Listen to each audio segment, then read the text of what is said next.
We're at Wrigley Field for Chicago Cubs baseball on Comcast Sportsnet. Tonight, it's the middle game of a three-game series as the Cubs host the Florida Marlins. The Marlins won Game 1 last night, and the Cubs tonight try to end a three-game losing streak. Hi again, everyone. Along with Bob Brenly, I'm Len Casper. The Cubs offense continues to scuffle. Alfonso Soriano is one of the few guys hitting. He's trying to carry the rest of the team right now. You know, we've talked about that since Fonzie came to Chicago. This is a guy that can carry the team by himself for weeks at a time, and he has done that. Last 4 home games, 10 for 15, paving the way for a .439 batting average here at the friendly confines. We need Fonzie to stay hot until we can get some of the other bats going. And just a few tweaks to the lineup. Lou's trying everything he can. Marlon Byrd will hit third for the first time this year, and Kosuke is in the leadoff spot. Let's look at the pitching matchup. Kind of interesting. Randy Wells, a long time ago, caught for Ricky Nolasco in the minors. Yeah, and Randy's had his struggles here at the friendly confines this year. Has been much better on the road, and ironically, the same thing goes for Ricky Nolasco of the Florida Marlins. He's had his struggles down in South Florida this year, but has done very well on the road. So Wells for the Cubs, Nolasco, the former Cub farmhand for the Florida Marlins. The Cubs have dropped 6 of their last 7. They only scored 2 runs last night. They're probably going to need more than that to win tonight. Alfonso Soriano in the lineup, playing left field. And again, he'll try to get the Cubs going. We'll have Cubs baseball next.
Member owned means our reason for being is your well-being. Experience wellness everywhere. AT&T. See what's new from AT&T. Visit att.com for details. And by Southwest Airlines. Visit southwest.com. Grab your bag. It's on.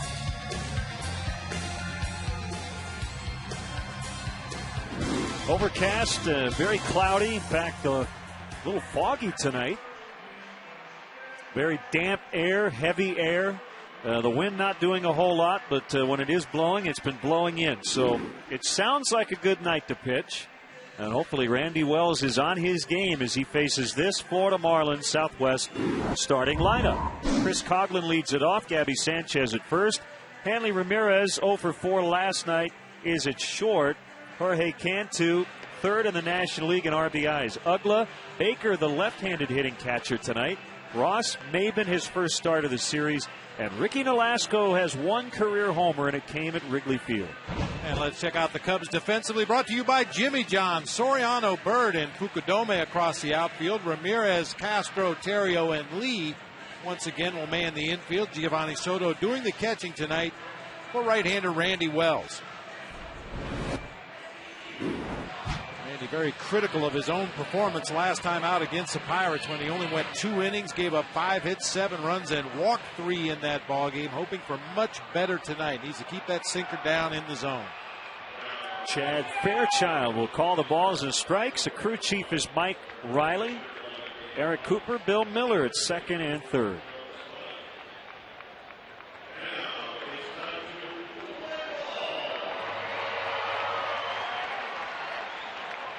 So it'll be Wells against Chris Coghlan to start it. That was a wake-up call for Randy. The shortest start of his major league career in Pittsburgh. He hit every spot in the bullpen prior to that start. Felt like he was maybe a little bit too relaxed, having fun and joking around with Giovanni Soto before that start. And then he couldn't throw a strike. That is a strike. That's a better start right there. Yeah, what did he throw 8 in a row to start the ball game in Pittsburgh? Ended up with 3 walks on the game, which is very uncharacteristic for him. 1-1 on Chris Coghlan. Game-tying RBI double last night, a stolen base.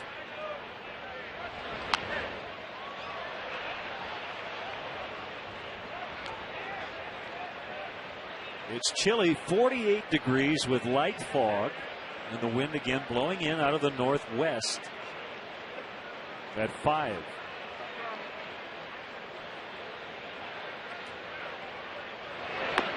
Swing and a miss. He got him on a changeup for the first out.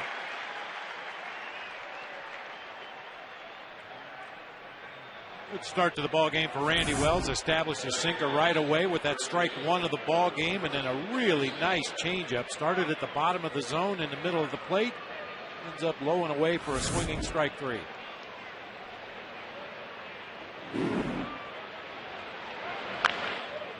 Pulled foul by Sanchez. For those of you watching tonight on our main channel, Comcast Sportsnet, we will be going to Blackhawks coverage at 8 o'clock. Tonight's Cubs game is available in its entirety on CSN Plus. For more information on where to find it, visit csnchicago.com for the Plus on your system.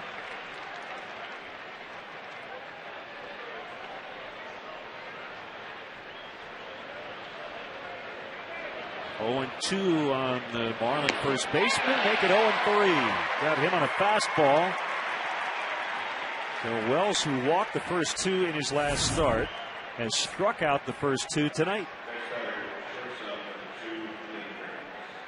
Much better rhythm out there on the mound, too. It's a hard thing to define for a starting pitcher, but you can tell when a guy is not in a good rhythm. And right now, it looks like Randy Wells is feeling pretty good out there on the mound. Here's Hanley Ramirez. The Cubs kept him in check last night. He went 0 for 4. He did reach on the 2-base error by Starlin Castro in the 8th inning, but he was later gunned down at the plate by Alfonso Soriano. 1 strike on the Marlins' best hitter. Randy Wells facing Florida and all these batters for the very first time. I tend to give the advantage to the pitcher in the first go-round. These Marlins hitters, I'm sure, have seen some video of Randy Wells and have read the scouting report, but until you actually get in that batter's box, get a look at his delivery, his release point, his arm angle. It's a learning process.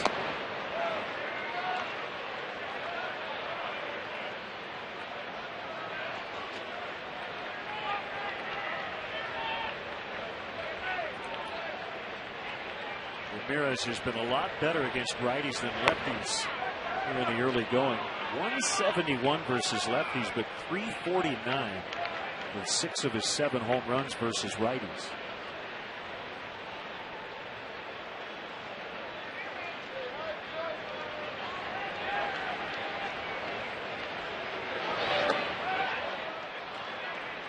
Full count, 3-2. Jorge Cantu would bat next in this inning if Ramirez reaches.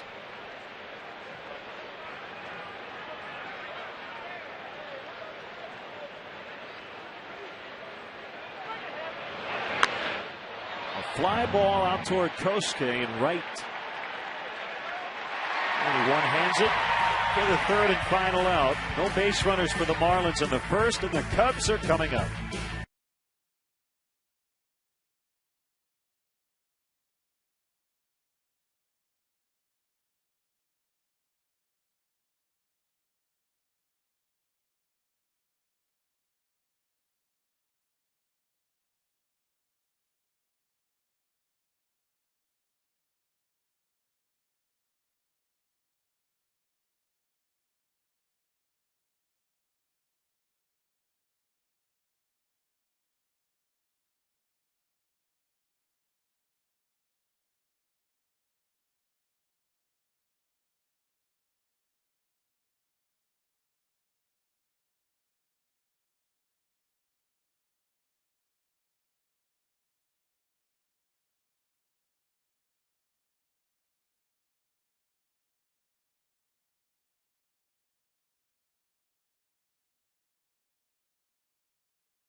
Thousand fans through the turnstiles. You see that?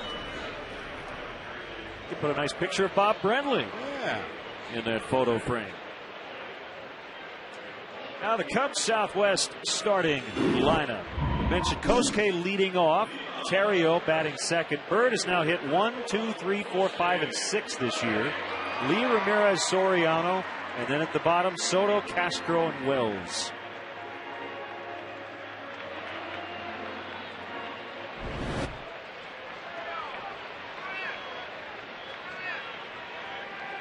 Ricky Nolasco, fourth-round pick of the Chicago Cubs in 2001.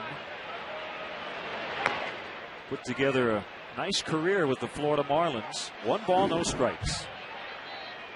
39 and 2/3 innings pitched, 37 hits, so about a hit an inning, about a strikeout an inning. Rarely walks anybody. The two-seam fastball. He'll also mix in an occasional four-seamer, a curve, a slider, and a split finger that he uses for a changeup.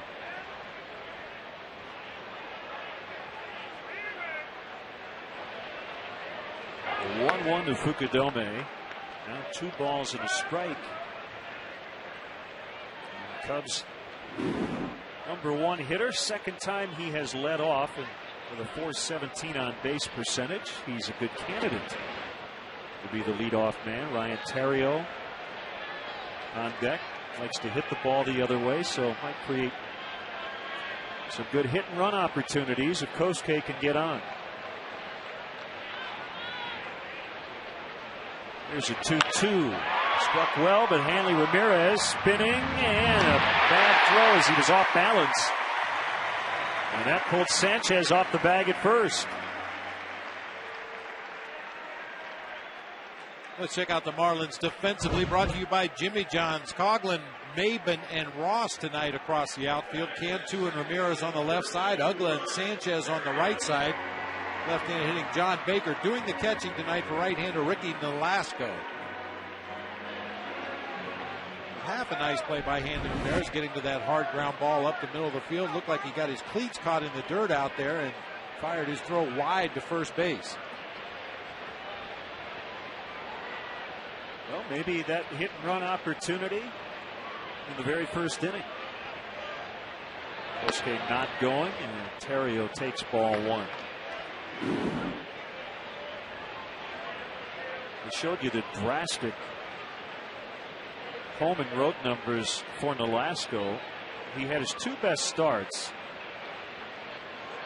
on April 17th and then a week later on the 24th. Both on the road. A complete game win at Philadelphia, 1 run in 9 innings. And then at Colorado, 1 run in 8 innings. Then he went back home and lost back-to-back starts to Washington and then to San Francisco. going 10 innings combined and giving up 8 earned runs. Pretty impressive against Philadelphia and Colorado, two very strong offensive ball clubs, even though the Rockies aren't hitting home runs like they expected to this year. But we know what that Phillies ball club is capable of doing. Tough ballparks in which to pitch in general, and Florida's always been known as a pitcher's park. Fastball, bottom part of the zone, 1-2.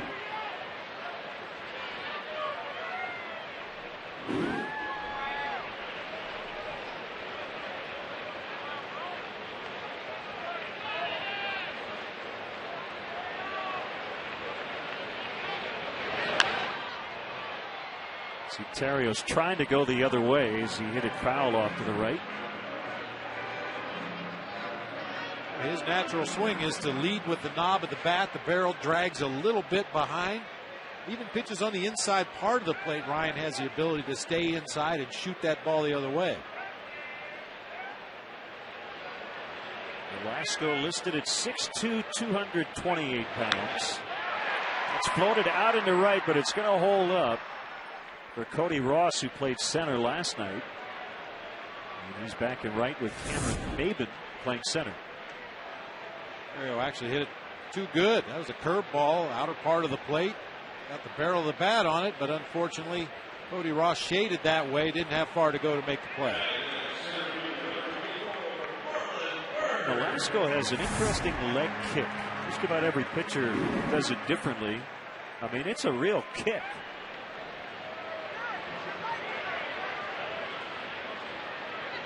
Some guys kind of just lift their leg, but he actually pulls the heel back and then kicks the toes straight out.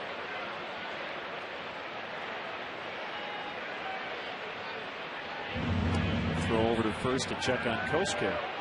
And a lot of it is like a hitter in the batter's box. A lot of guys have different setups, but when the pitch is delivered, they're in a good hitting position. And the same thing goes for pitchers. Some guys, as you said, are very stylish. They lift their leg up, point that toe toward the third base bleachers. Other guys are very herky-jerky. As long as they get that arm in a good throwing position, don't get too far ahead of their arm too far behind their body. It doesn't really matter what you do when you initially pick that leg up. How about this? 387, 386, 385 since April 16th.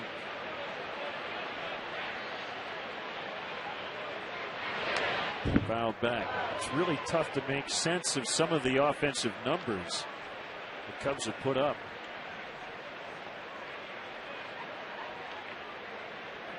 Because they're not winning.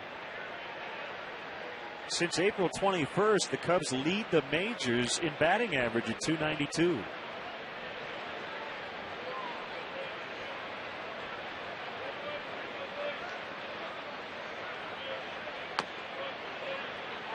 Inside corner, 1-2. In their last win, that was in Cincinnati, the Cubs scored 14 runs. In their last 6 losses, they have scored 12 total. And they've left a small army on base. Only the Milwaukee Brewers in the National League have left more runners on base than the Cubs. I think that number is instructive in this case. It can sometimes be deceiving. Sometimes teams who score a lot of runs leave a lot of guys on base because they're getting guys on base, but the Cubs have had a lot of trouble getting them in. I just simply have to believe, Bob, that at some point this will even out. To see Aramis hitting 163, Derek Lee at 211. Now look, is Marlon Byrd going to hit 344 all year? He's a 279 career hitter coming into the season. He can hit 344, but his track record would tell you that, maybe 300 would be a nice goal. And he went around enough for a strikeout. But by the end of the year, guys generally are what they are after they've established a track record. You're absolutely right. For those guys who have played a number of years in this league and have reached a level every season, year after year after year, you have to trust that those numbers are going to level out by the end of the season. Unfortunately, this is a stretch of the schedule where I think the Cubs and the fans also were really hoping to get fat. Got a string of some really tough games coming up. Starting on that next road trip, actually the end of the next homestand when the Rockies come in.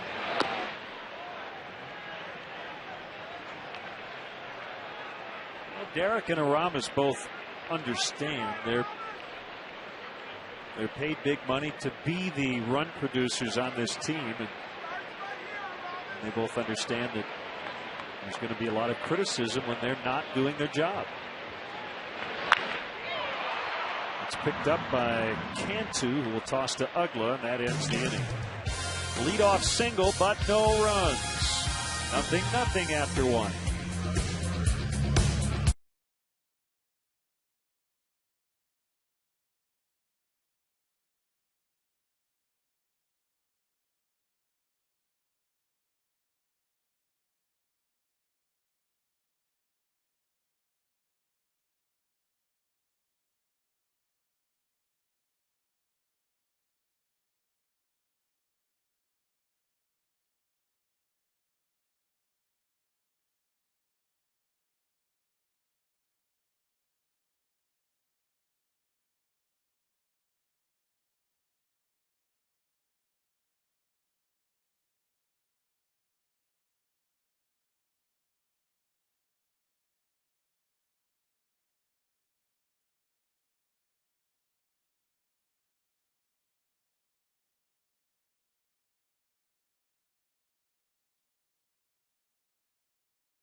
Jorge Cantu swings at the first pitch. A one-hopper fielded by Aramis Ramirez.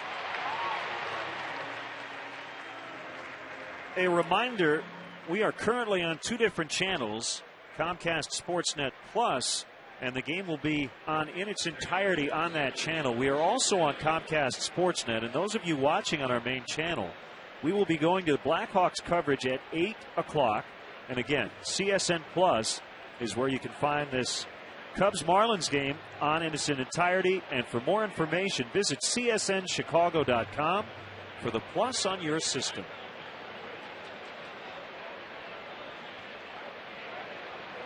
Here's Dan Ugla. Strike one.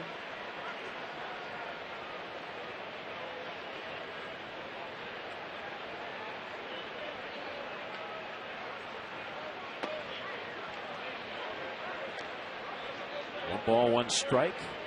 1 for 4 with a run in the opener.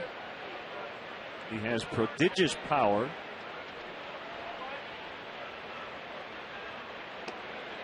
And with that in mind, Marlon Byrd out in center field playing as deep probably as you'll see him play other than late in a ball game. Normally Marlon Byrd likes to play shallow, take away those line drive base hits, but after watching the ball carry during batting practice today, and as you said, respecting the power of the middle of this Marlins lineup, he's playing a lot deeper than we ever see him play in center field.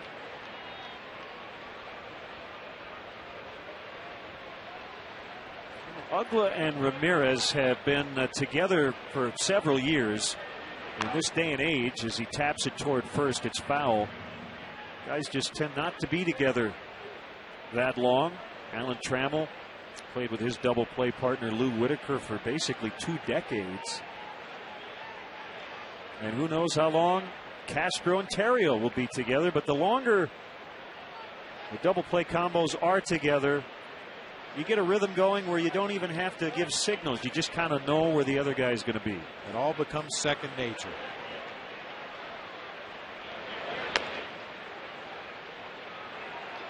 Uggla, a very vocal clubhouse guy for the Marlins. And a lot of their players, their veteran guys like Wes Helms, they've encouraged Hanley Ramirez to be a little bit more vocal as a leader as Uggla takes the walk. And Wells will work from the stretch for the first time. Tickets are selling quickly, but there's still time to get great seats for May games. Bleacher seats are still available as well. To purchase tickets, visit Cubs.com. Call 1-800 the Cubs or visit the Wrigley Field box office. Those numbers always come in. John Baker, the catcher, in there against the righty. Ronnie Paulino hit the game-winning home run last night. That's pulled foul. I was talking with Freddie Gonzalez. He says Hanley Ramirez is getting better every year and being more of an outward leader, leading by not only example, but kind of exhorting his guys to get going when needed. He's their best player, and the other 24 guys will take their cues from Hanley Ramirez, whether he likes it or not. Yeah. I mean, ideally, your best player would be a stand-up vocal guy and be the kind of guy to either get on his teammates or encourage his teammates, whatever the case may be. But if it's not natural and it doesn't feel right, it's hard to ask a guy to do something he's not comfortable doing.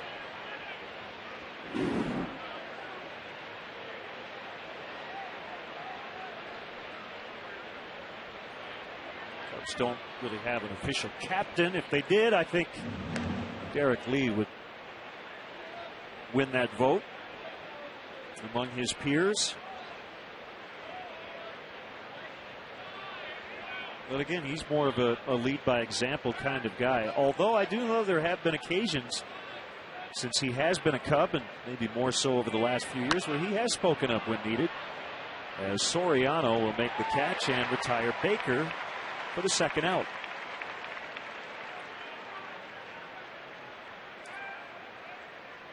And maybe I'm overreacting to this just a little bit, Len, but since Soriano stopped doing the hop in left field, I feel a lot more comfortable when balls are hit out that direction. I think his manager does too. I mean, he's keeping his legs underneath him. His head is very still. We haven't seen any of those balls that hit off the heel of the glove or out near the very end of the webbing. He's squaring everything up right in the middle of the glove. He looks a lot more comfortable. That's foul off the bat of Cody Ross.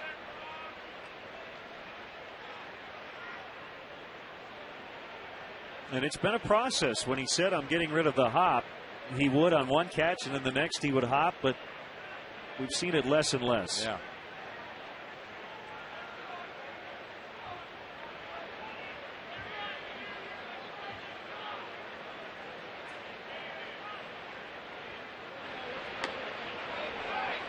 Just missed the inside corner.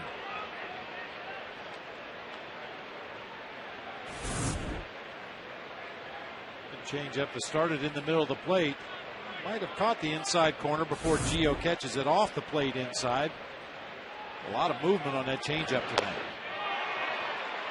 Waved at a high fastball, 1-2. Well, it makes a big difference, doesn't it, Randy, when you get ahead of everybody?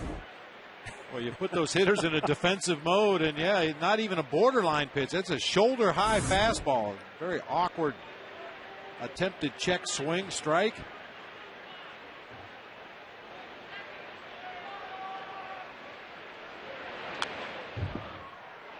It's not good that the Cubs lost his last start, but I think in the end, what happened to Randy Wells that night in Pittsburgh will be a good thing for him. These constant little reminders of just how difficult it is to pitch and to perform at this level, regardless of how good your stuff is. Right. It could be a very humbling game if you don't approach it with the proper concentration and focus and seriousness. Ooh, that one crushed as Cody Ross got all of it for a 2-run homer.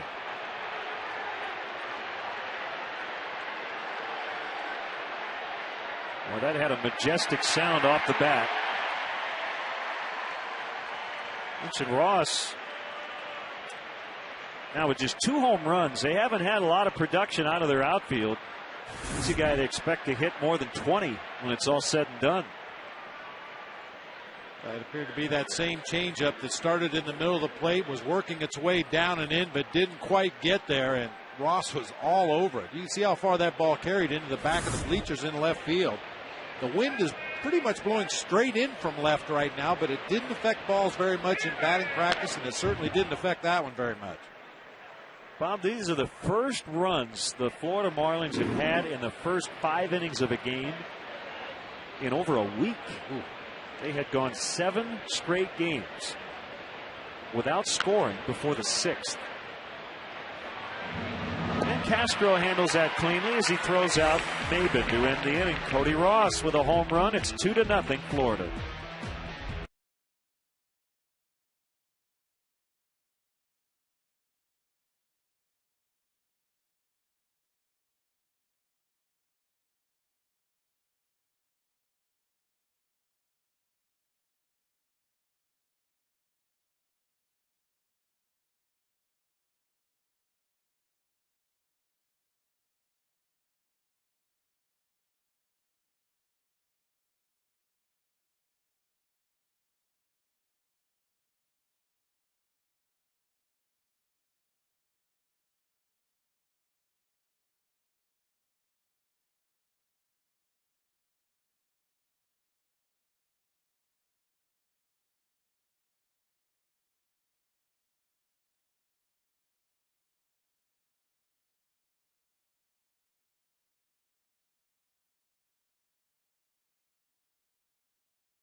Live, get highlights of all the action and analysis from Luke Stuckmeyer and Todd Hollinsworth.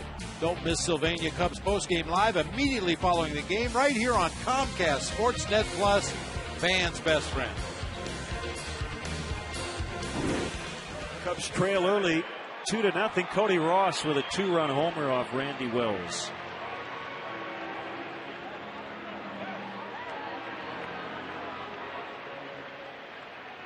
Ramirez, Soriano, and Soto due up.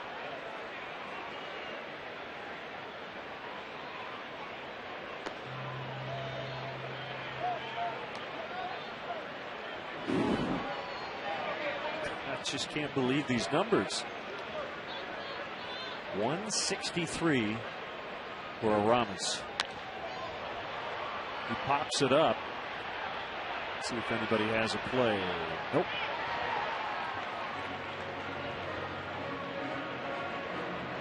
It's so bad for Ramirez. The one hit he got last night was an infield pop-up that should have been caught. And as you mentioned, maybe a little payback after all the line drives that were caught. We had a much better batting practice session today. I know it doesn't count for much and you have to do it during the game. But he looked much better at the plate in BP today. Was hitting line drives all over the ballpark, and it was good to see him hitting some balls to his pull field out in left. Most teams are just working Ramirez away this season. High in the air to center. Maben now going back, but he is still going to have room. I don't think he realized just how far that ball was going to go. And he was able to get to the edge of the track and make the play. Now this is one of those fooler nights here at Wrigley Field. It's chilly, it's foggy, the air is damp, it feels like heavy air. The wind is blowing in a little bit from left field, but the ball seems to be carrying pretty well.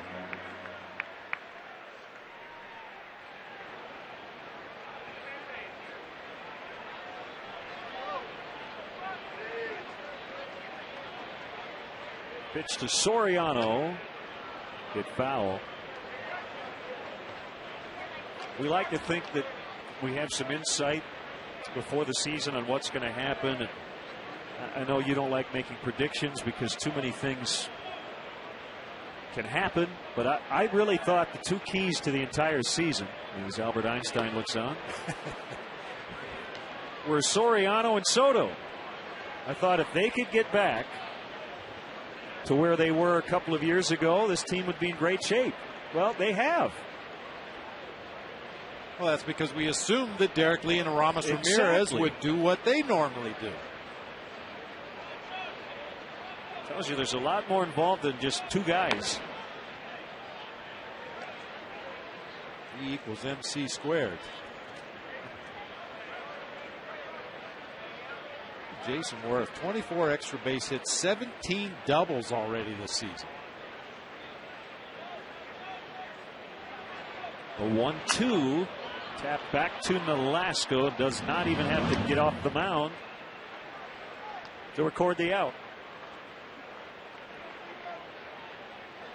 Chamberlain College of Nursing and Nursing Spectrum Nurse.com are proud to bring you Nurses Day at the ballpark tomorrow. Join us to celebrate the last day of National Nurses Week. Don't miss the action as the Cubs battle the Marlins at 1:20. Be sure to thank a special nurse in your life tomorrow. We will do just that.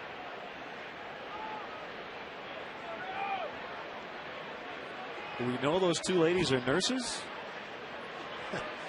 I don't know how we could know that. Deep to center. Maben back near the 400 sign. He has it. Soto flies to the track, and that's the inning. They go down 1-2-3. 2-zip Marlins.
The first 5,000 children 13 and younger will receive an exclusive Chicago Cubs plush bear from Build-A-Bear Workshop, compliments of Pepsi and Aquafina. That's one of the more popular giveaways all summer long here at Wrigley Field. Ricky Nolasco takes ball one. You know, those guys could be nurses too. We don't want to be gender specific. Okay. I mean, you're absolutely right. You know what I mean? Well, after I had my knee surgery, I had a male nurse that came in every other day. Made me get up out of bed, walk up and down the halls. They're nursing their beverage. Pop fly center field for Marlon Byrd.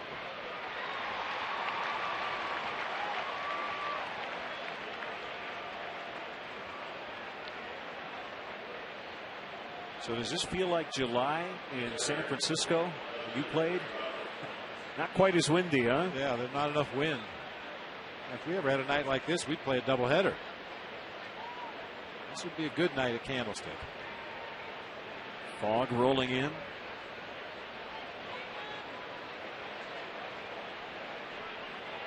Coughlin shows bunt and takes it inside, ball one.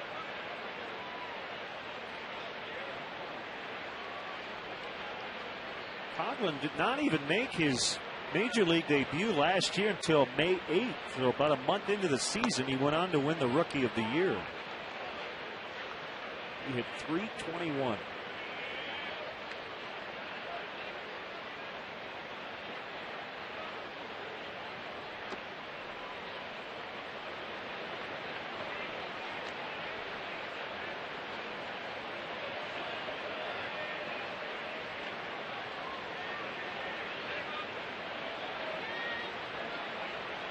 Randy Wells taking a little extra time between pitches. Normally he likes to work extremely quick.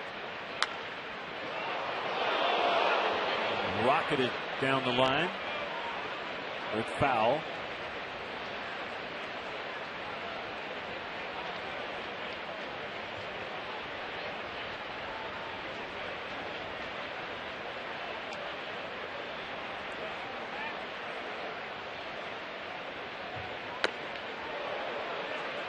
Full count, 3-2. Sanchez on deck.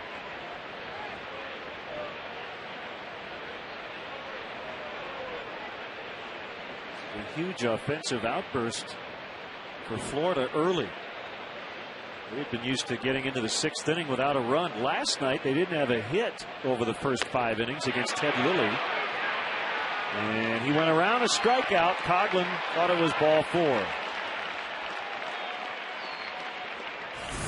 And many times that's just wishful thinking on the part of the hitter. When you know you've gotten that bat too far out there in front of home plate, just turn around and run down the first baseline and hope nobody calls it. But third base umpire Bill Miller, looking right down that line, had a good look at that bat angle and called out Coughlin on a swing.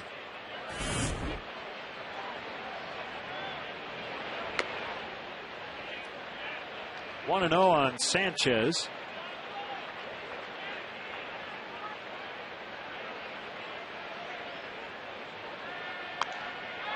Foul pop out of play. Cubs were in Cincinnati on Mother's Day, and tonight the Cubs teaming up with MLB and Susan G. Komen for the Cure to raise awareness about the fight against breast cancer. Jolan Saviano from Arlington Heights, the Cubs' honorary Batgirl.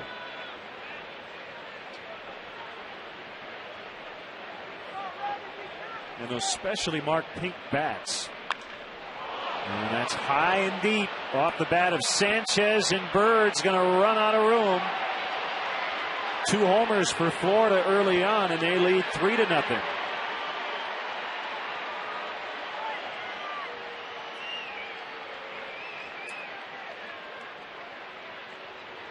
Well, neither home run has been a cheapie, that's for sure. And ball, as I said just a few moments ago, really carrying well here tonight. Giovanni Soto and Aramis Ramirez both hit deep fly balls, unfortunately to straightaway center field, the deepest part of the ballpark. The Marlins have been able to pull those balls toward left field and get them up into the bleachers.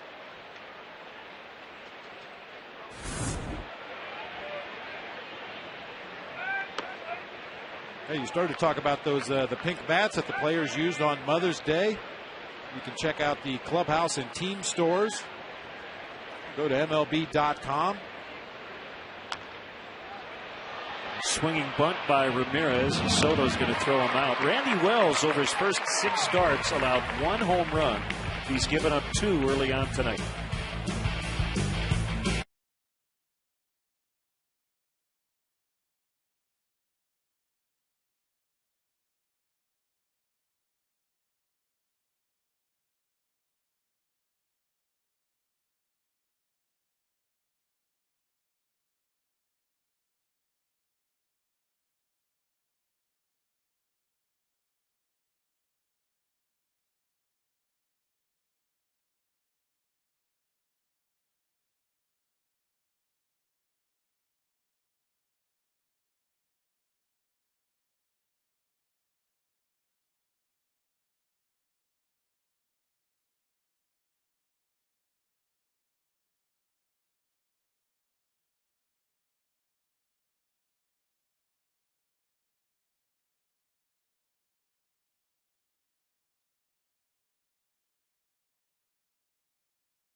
welcome on our main channel, Comcast Sportsnet. We will be going to Blackhawks coverage at the top of the hour, 8 o'clock.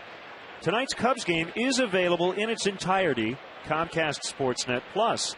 And for more channel information, visit csnchicago.com for the Plus on your system. Here's Starlin Castro. Had a very rough night defensively last night, committing 3 errors. Also a mental mistake as we forgot about Hanley Ramirez, who took an extra base. And Hanley Ramirez will not get him as Sanchez might have kept his foot on the bag. Castro just beat it out. That's an infield single for the rookie. I think you're absolutely right, Len. Just power running down that first baseline to leg out an infield hit. He chases his opposite number, Hanley Ramirez, into the hole. He tries to throw on the move. Can't get much on the throw, and very close, but called safe at first by Mike Riley. Don't watch it, just run.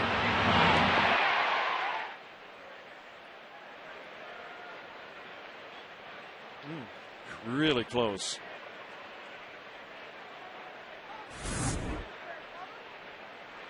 The Cubs with their second hit. Both have been infield singles. And Randy Wells will try to move him into scoring position. Already squaring to bunt.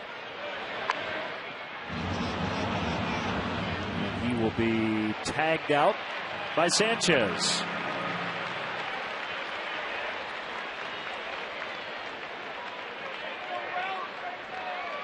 Bob, you and I had a chance to chat with Ryan Theriot around the batting cage, and we asked him, you know, what, if anything, he said to his double play partner, and he said, you know, he patted him on the rear end and tried to keep his spirits up last night.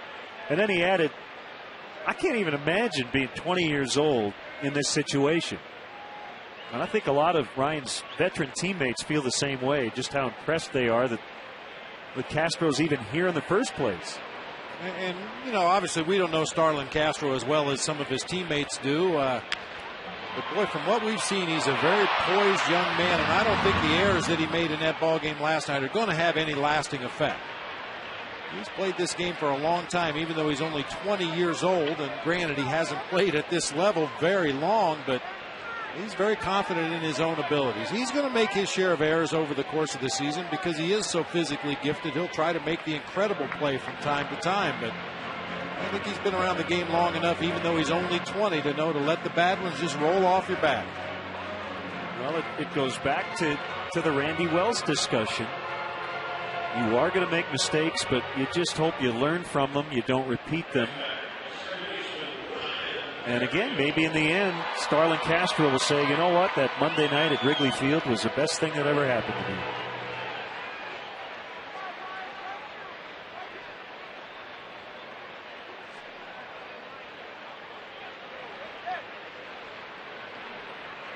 So Theriot will try to pick up the 2-out RBI. And he bunts, foul.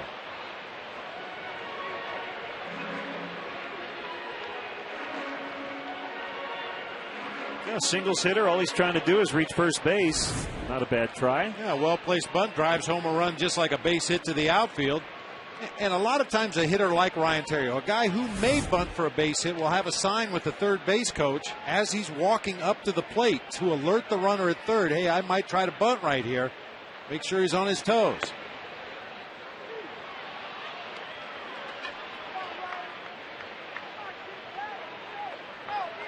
A couple of Cubs on that hit leaderboard.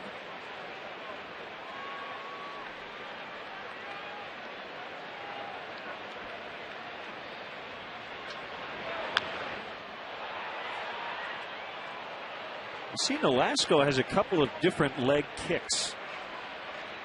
I think with a runner at third, he's not quite as concerned about getting the ball to the plate quickly, so a much bigger leg lift, which is more similar to his windup with nobody on. Before we saw that short, quick leg kick. This will be charged by Ugla, and he gets Ryan Theriot. Cubs lead Castro at third. It's 3-0 Marlins.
from Taco Bell, open 1 a.m. or later.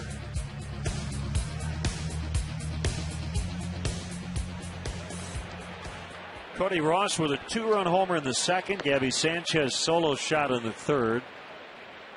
As Florida will bat here in the fourth, leading 3-zip.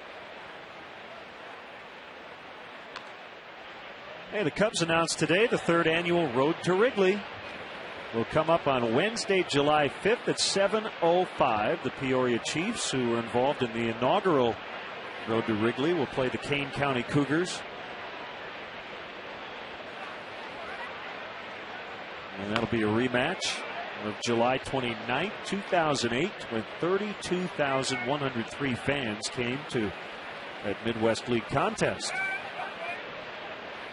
Tickets and more info available at Cubs.com. Cantu flies out to Fukudome.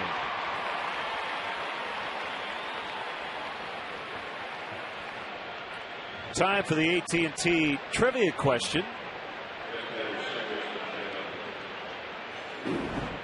Of the four most recent expansion teams, which has the highest all-time winning percentage? So the Rockies and Marlins came in 1993. The Diamondbacks and then Devil Rays, now just the Rays, 5 years later.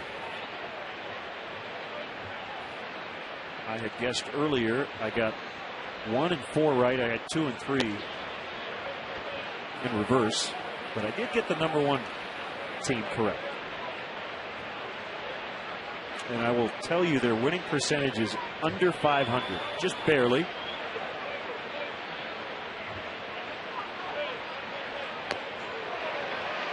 Swing and a miss on a changeup, 1-2.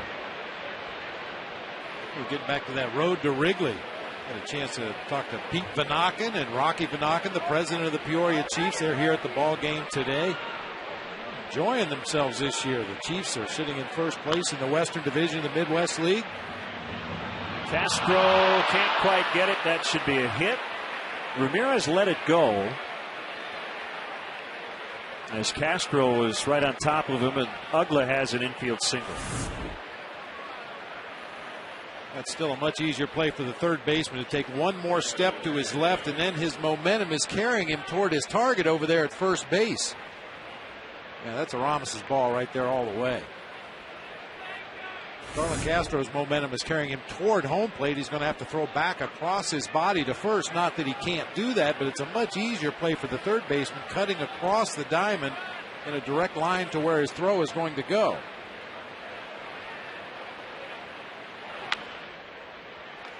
Lee will fire to second. Castro's relay in time. The tough way, 3-6-3 to end the inning. Midway in the fourth, 3-0 Florida.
the baseline.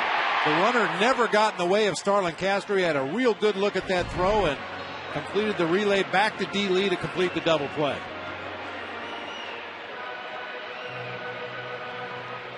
So it'll be Bird, Lee, and Ramirez against Nolasco, who's held the Cubs to 2 hits, both of the infield variety, and no runs through the first 3 innings.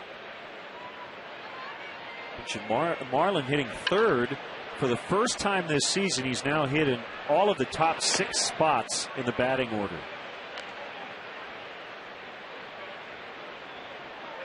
Which goes back to Lou's statement: if you can hit 6th, you can hit 5th. If you can hit 5th, you can hit 4th.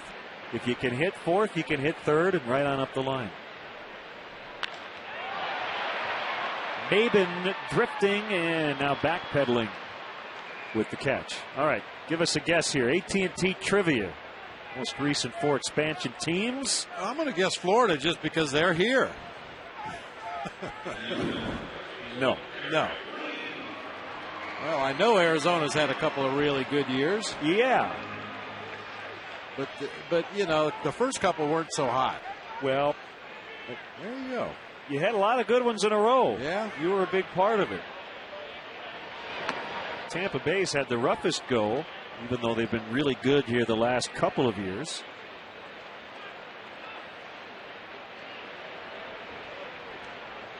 The 0-1 to the former Marlin, Derek Lee, 0-2.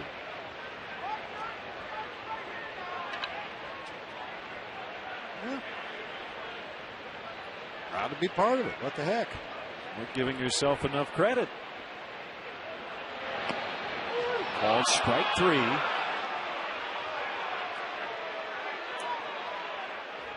Second strikeout for Nolasco.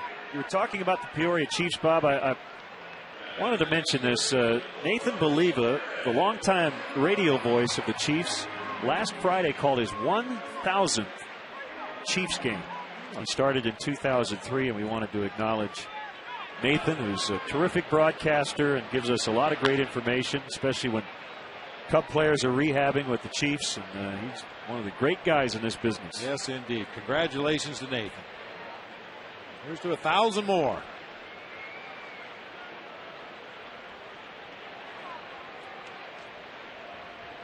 As much as he likes Peoria, I'd like to see Nathan in the big leagues one of these days. 0-2 on Aramis. You mentioned the road to Wrigley. The ride to Wrigley will be tomorrow. Cubs owner Todd Ricketts is going to lead a group of bicyclists on a 12-mile ride as they raise money for World Bicycle Relief. So along the North Shore, if you are out and about tomorrow, you can give them a hearty salute.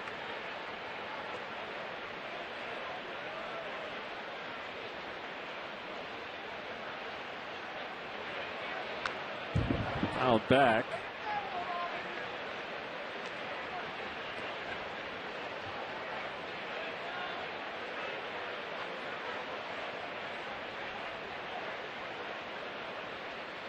World Bicycle Relief is a Chicago-based not-for-profit that designs, builds, and provides bicycles to people in need in rural sub-Saharan Africa. So great cause. Todd Ricketts.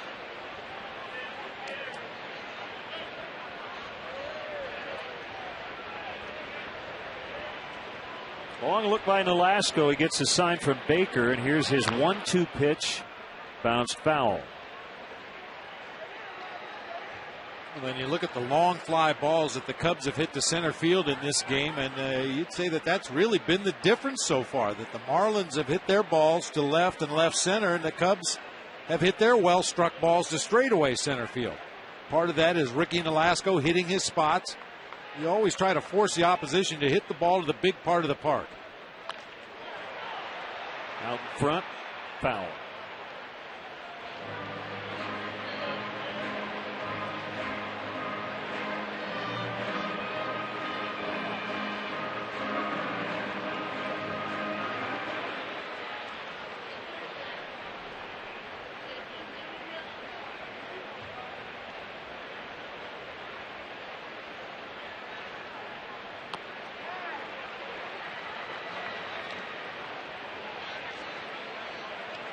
2-2.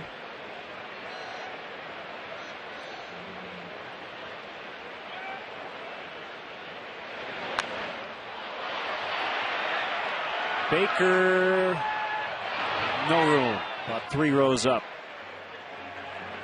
Just enough help from the wind that time to push it over the backstop and into the seats. John Baker texted his former minor league teammate Dallas Braden after Braden's perfect game a couple of days ago. Just a 3-letter text, WOW. Does that stand for something in text language, or is that just wow? Because wow is right.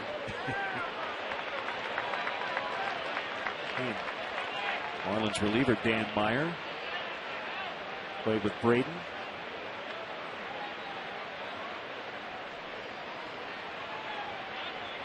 Long at bat, and it will continue.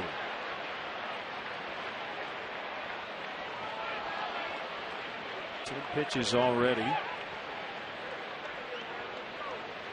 You just keep hoping for something to snap Aramis out of this early season slump. Keep talking about one line drive and getting that good feeling back at the plate. Maybe a blooper that falls in. Maybe it's a long at bat, seeing a bunch of pitches from a good pitcher and then taking a base on ball. And you want as many runners on as possible for Soriano.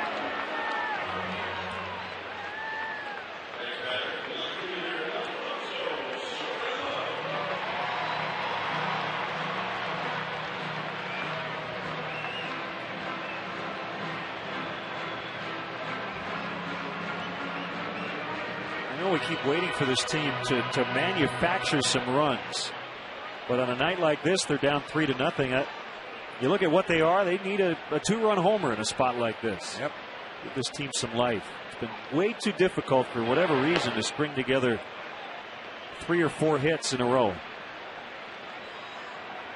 A lot of the Cubs rallies that they have had have started with 2 outs in the inning. And then they get a walk and a base hit and maybe another base hit to score a run, and then the 3rd out is recorded and men are left on base. Tough to start rallies with 2 outs. There's a home run swing by Soriano. 1 ball, 1 strike.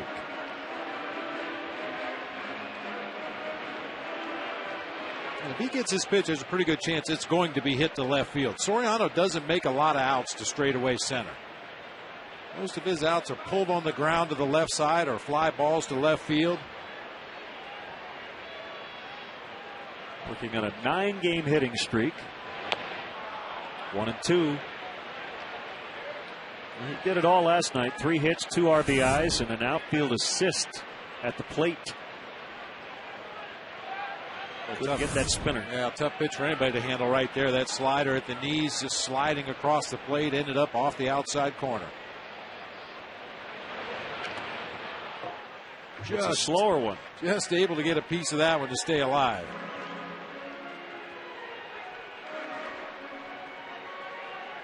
As a hitter, Len, when you get pitches like this, you realize there's probably not much I'm going to do with that ball. You just really want to do exactly what Soriano did. Just try to get a piece of it, stay alive in the sequence, and force Nolasco to throw you another pitch and hope he makes a mistake.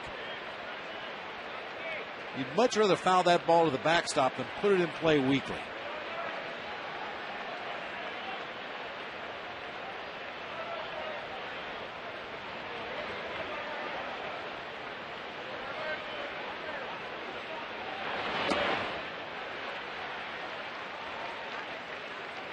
Good take that time. That's the same slider he saw a couple of pitches ago. The short, sharp one just off the outside corner. Able to lay off of that one. Interesting pattern here. The last 3 pitches, 2 sliders, and in between a curveball from Nolasco.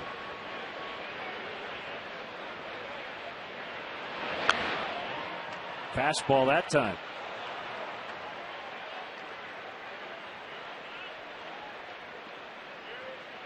And all the different patterns we see, this particular one you don't see that much, do you?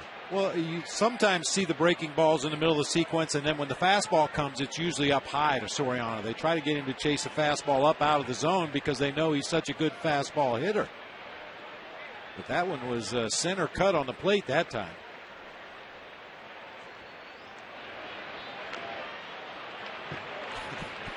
Just keeps wasting those sliders.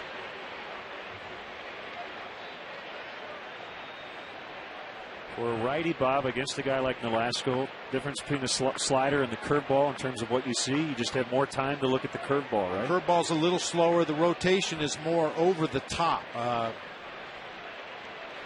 slider is almost like the rotation on a football. It's more of a spiral than an actual flat breaking ball. And you try to pick up that rotation on the baseball as quickly as possible.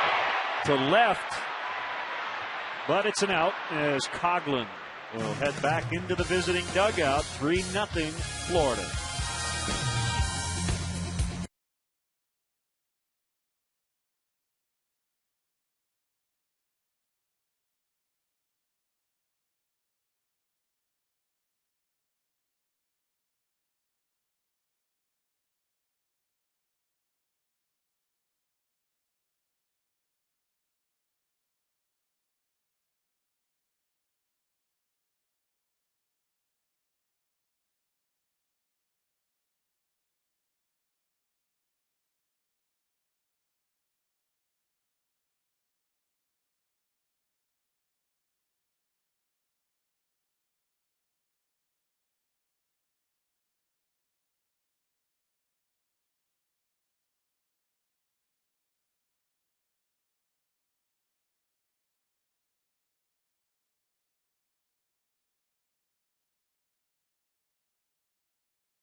He might be checking in on the contest.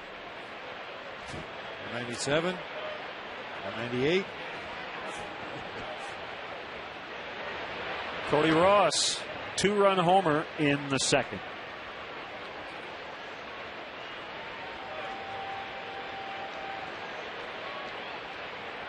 I don't know how much you've been following the Ken Griffey Jr. story. There was a report that he had fallen asleep in the clubhouse on Saturday and therefore wasn't available to possibly pinch hit. Griffey quoted today. Castro backhands and fires a strike to lead. Quote, I'm available all the time. There are some issues that are not true in that situation. I can't win this. I'm not trying to. There are some things that are not accurate. Don Wakamatsu, the manager, said he was not asleep. He was available to pinch hit. The story was in the Tacoma News Tribune originally, quoting 2 anonymous Mariners. Oh, that's great for team morale. Now, who was the closer who used to sleep during games or take a little nap? It wasn't Lee Arthur, was it? I don't know. I mean, there was a closer who would take a little nap, you know, then shower and head out to the bullpen in like the 7th inning. But for a position player, not a good idea. Not a great idea. I mean, when you're the closer, you know you're not going to pitch in the 4th or 5th inning of a ball game. You're going to be ready, down in your position in that bullpen, about the 7th or 8th inning. Ground ball. Ramirez booted it literally, and Maben is on. The Cubs are struggling defensively. 11 errors over the last 6 games. Appeared to be a fairly routine play. We'll take a look here to see if there was a bad hop or anything at the end of that one. He just hit him in the heel of the glove and then unfortunately kicked it with his right foot. It looked like the ball was going to drop right down in front of him. He still would have had time to make the play, but not once he kicked it into the infield. Now, this is not the time with an offense struggling to be committing all these errors. Velasco ready to bunt. Wells fires to first.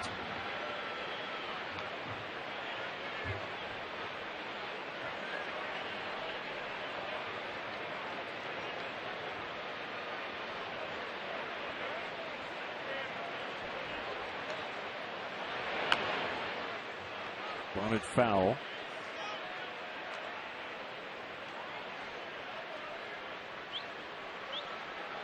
I will say this in Junior's defense, if in fact he was taking a nap, you would think somebody would just simply have to say, hey, Junior, wake up. You want to hit? Want to hit? Not like he's unconscious. Maybe he's a heavy sleeper. I don't know. He was snoring and slobbering. And they didn't want to wake him. They don't want to bother him.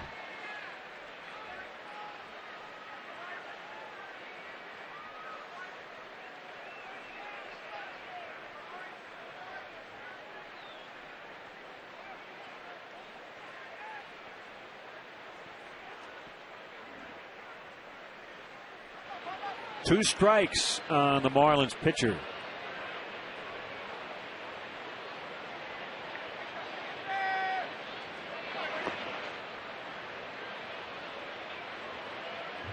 I wonder if he was in a bunk bed with Milton Bradley, top and bottom.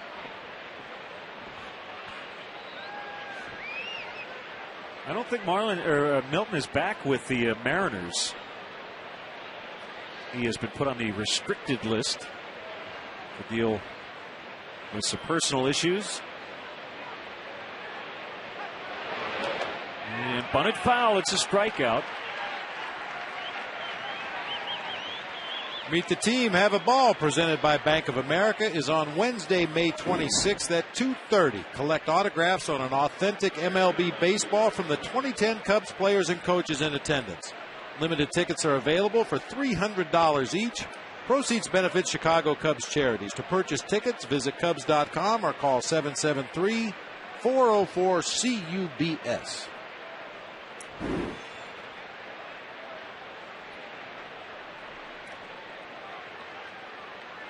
Coughlin has struck out twice.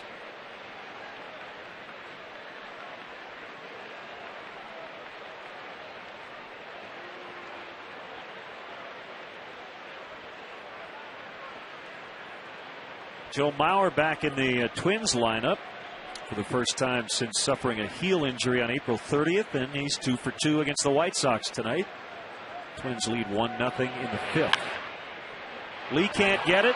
Neither can Terrio. Maben will head to third.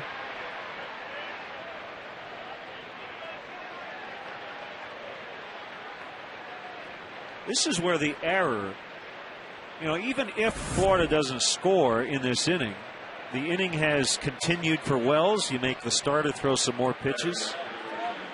Puts more pressure on the rest of the defense as well. Derek Lee will now have to hold on Coughlin over there at first base.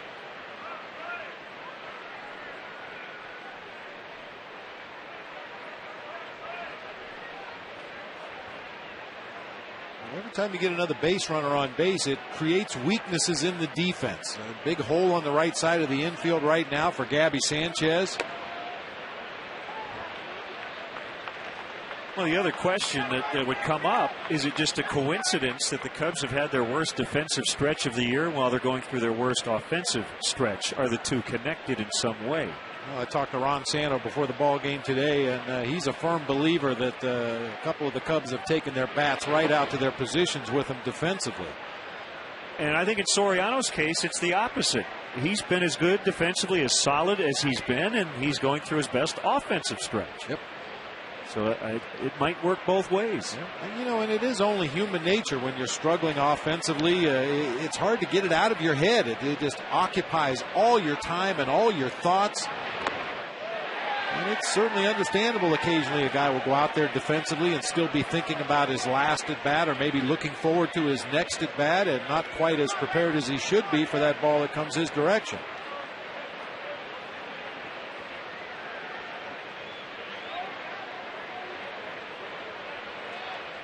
And I think most of the guys, especially the guys that have been around for any amount of time up here at the big league level, will tell you the challenge is not physical. The physical part is the easy part. That's the fun part. But dealing with the mental issues that you get into when things aren't going good, that's the hard thing to shake loose. And guys who have a real short memory, learn from your mistakes, but have a short memory about them and move forward, those are usually the guys that battle their way through and come out the other end with their heads held high.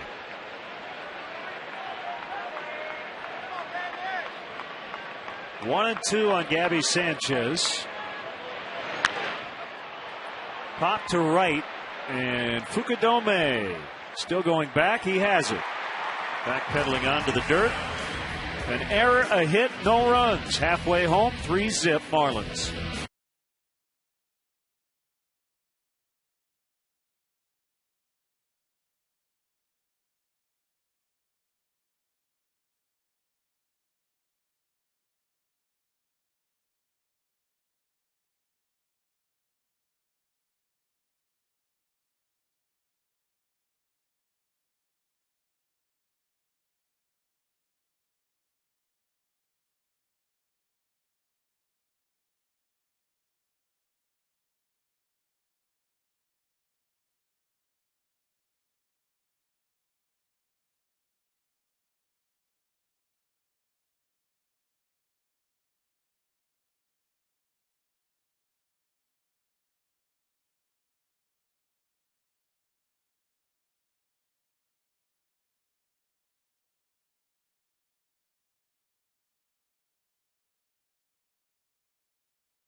Thanks, Mark. 3-0 Marlins.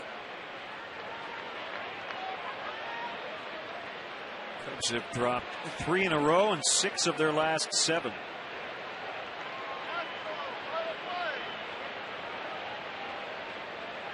Bottom 3 in the order. Strike 1 on Giovanni Soto.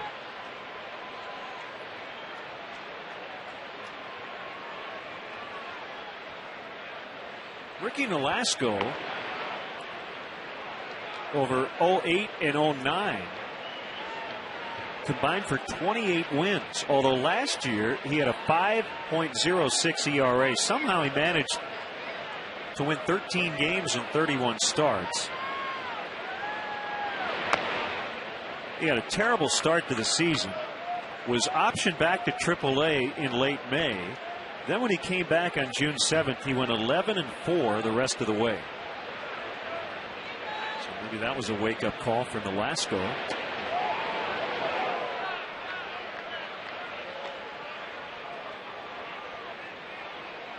He had 195 strikeouts last season, putting him 7th in the National League. That has not been the thing tonight. He only has a couple of strikeouts. As Bob mentioned, he's getting a lot of flyouts, sometimes deep flyouts, right, Frank? And Nolasco has a good slider working tonight. The one that sweeps across the plate, and then the shorter, sharper one that he's thrown. He really gotten away from his fastball as this game has progressed. Early on, he was throwing a lot of fastballs. He's throwing a lot more breaking balls as we've gotten into the middle part of the game. Rialto, California native. And Soto crunches that deep to left center. Maben catches it as he bangs into the wall. Again, the ivy provides a little padding, but that is a hard brick wall. Right behind it, he banged his wrist into it.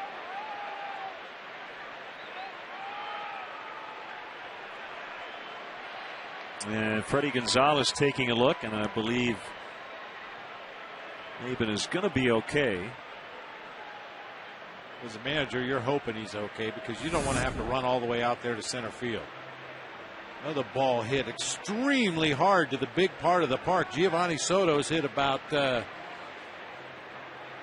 700 feet of fly ball to straightaway center tonight and has nothing to show for it. Maben showing no fear, got back onto that warning track, didn't slow down, made the catch, and then tried to cushion himself against the ivy, and he may have sprained his left wrist a little bit.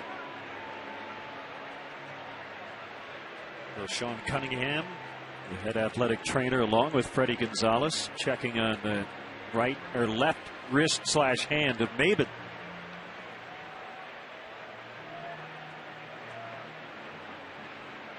Watch Comcast Sportsnet Cubs game replays on demand with Xfinity TV from Comcast. Don't miss the action. Call 1-800-XFINITY today.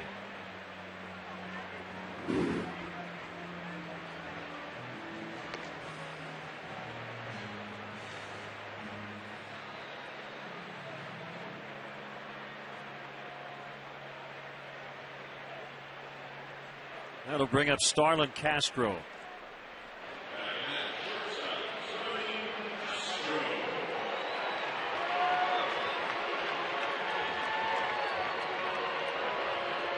For Soto, all you can do is keep hitting the ball hard.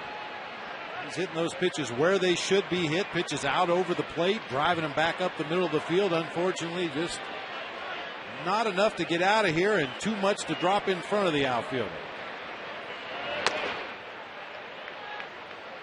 1-0 on Castro. By the way, Nolasco was sent to Florida on December 7th of 2005, along with pitchers Sergio Mitre and Reniel Pinto, in exchange for outfielder Juan Pierre.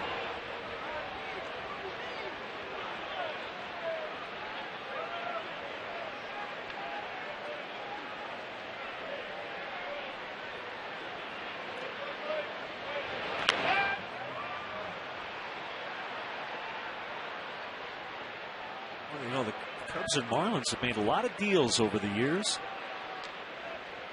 Deal that brought Derek Lee to Chicago. Hee-Seop Choi went the other way. The Juan Pierre deal. 2005, Nolasco went the other way.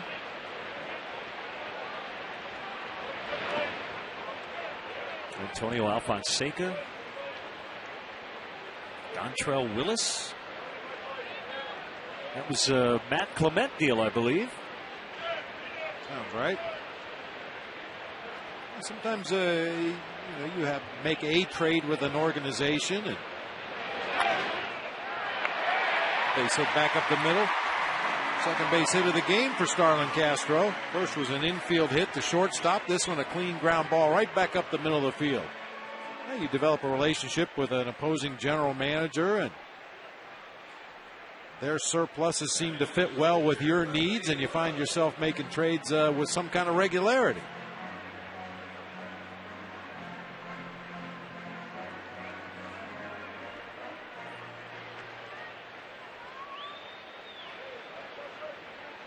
If you're wondering, Ryan Dempster was not traded from Florida to the Cubs. But he has pitched for both teams.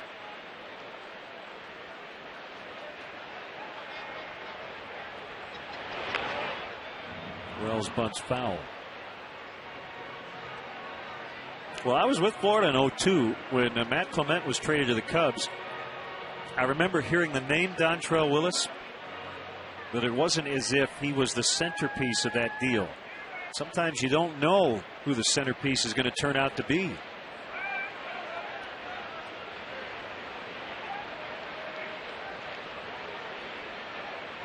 Julian Tavares might have been in that deal. He tagged him, and that'll be an easy double play. 4-3 as Ugla tagged Castro and then forced Wills.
.30, 10, 10:30, and midnight. For breaking news, highlights, and exclusive interviews with the athletes you care about, tune in to Sports Night every night at 6:30, 10, 10:30, and midnight. Right here on Comcast Sportsnet, fans' best friend.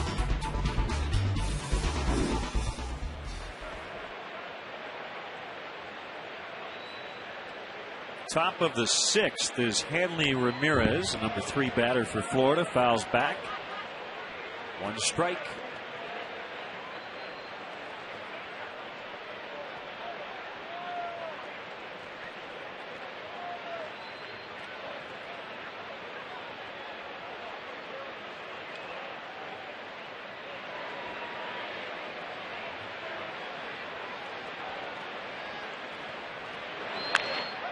It was a changeup, and it was up. Fortunately, it's going to stay in the park. It's not where Randy Wells wanted to throw it. Numerous examples over the years of pitches that you get away with sometimes. Yeah, didn't want to throw it there, but you don't mind the fact that Hanley Ramirez hit it where he did. It was almost too high for Ramirez to do something with it. Just got out there in center field, kind of feathered and died in the glove of Marlon Byrd. That is a pitch, a changeup, eye high, that no pitcher would ever want to throw. Nobody would ever say, I'm throwing a changeup at a guy's eyes. But it worked. It would be interesting to see over the course of a season how many high changeups actually get hit hard or hit to do damage. That ball was hit hard, but it was an out straightaway center field. Swing and a miss. Good location on that fastball to get Cantu. Harry Carey's is the playoff headquarters for your Chicago Blackhawks. Patrick Kane calls Harry Carey's the best place to watch the Hawks outside the stadium. Join the celebration. Visit HarryCarey'sRestaurants.com or call 773-HOLY-COW. Probably unfair to do this with 2 outs, but think of some of the don'ts. The quote cardinal sins of pitching, right?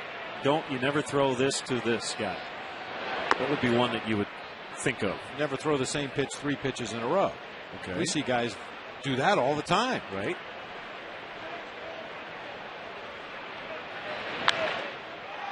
way up in the air. As Bird will come over and make the catch. Lefties don't throw changeups to lefties. That's another one you hear. 3-0 Marlins.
The Menards Browns crew having a great night. They're raking tonight. They rake every night. Top 3 for the Cubs. Kosuke in the leadoff spot for just the second time this season, as Lewis made just a couple of tweaks. But it's been Ricky Nolasco to do the job. He knocked it down too well, and that'll be an infield hit. Ball got too far away from him, and Kosuke is on. 4 hits in the ballgame now for the Cubs. 2 by the leadoff hitter, Kosuke Fukudome, and 2 by the 8-hitter, Starlin Castro. Like he was swatting wasps out there on the mound. Had his glove hand and his bare hand up in front of his face to knock that one down. Fortunately got far enough away that Kosuke could reach to lead off the inning. 3 of the hits have been infield hits.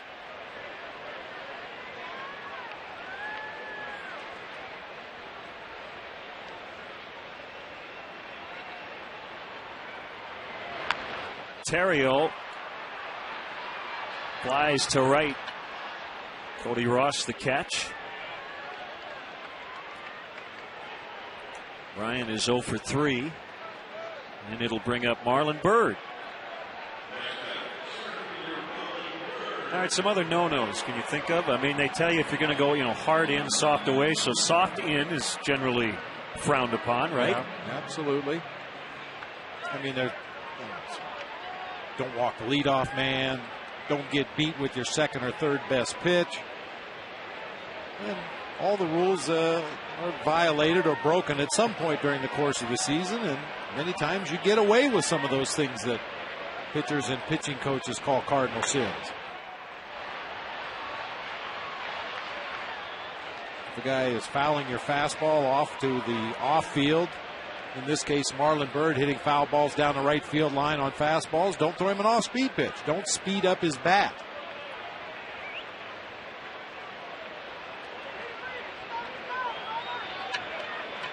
I think back to former teammate, former Cub Mike Krukow.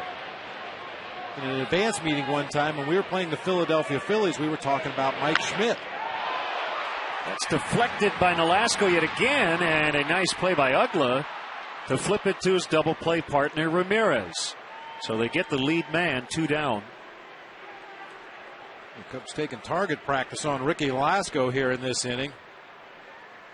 That's a second hard hit ball right back through the mound. This time he deflects it to his second baseman Dan Ugla. Hit right off the end of his glove. That's pretty good awareness by Uggla to realize he still had a chance to get Fukudome at second base. The most obvious play is just to take the out at first on that ball, but he knew he had enough time to get Fukudome and keep Marlon Byrd at first base, further away from scoring. We got to Mike Schmidt talking about the Phillies offense, and Krukow said the best way to get him out is to throw him a flat slider that starts on the inside corner and sweeps right across the middle of the plate. For some reason, he just had a lot of trouble identifying that pitch and putting it in play hard. That was about the only pitch he didn't put in play hard, but as I looked around the room at some of the other pitchers on the staff, and I heard Krukow talking about throwing this flat American Legion slider right in the middle of the plate to one of the best hitters in the National League, guys were a little skeptical. But that's what worked for Krukow.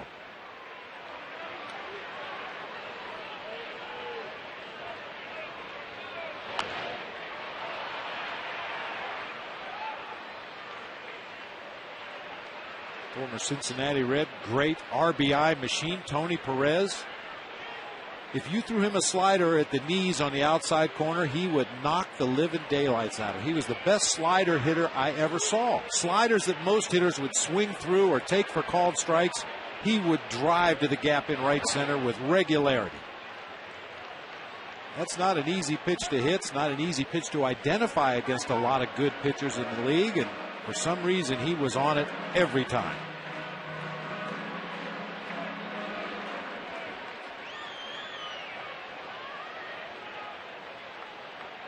Well, you mentioned one the other day.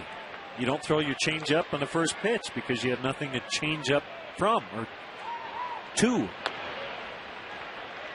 The fastball theoretically sets up your changeup.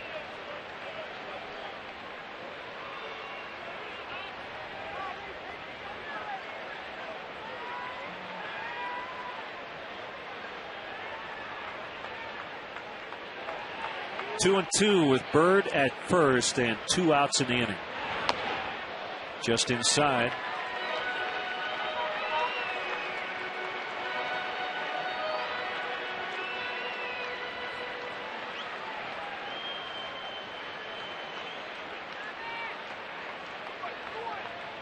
Catcher John Baker letting the infielders know that the play is going to be to first base on a ground ball hit to the infield.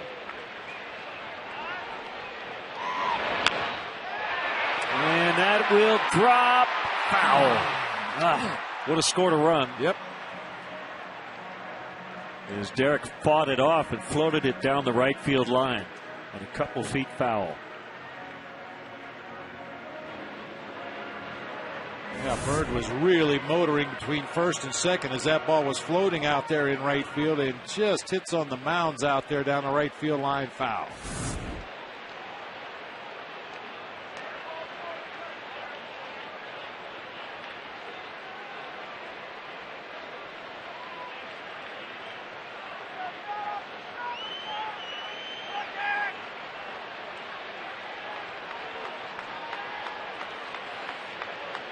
Velasco ready for the next 3-2 pitch.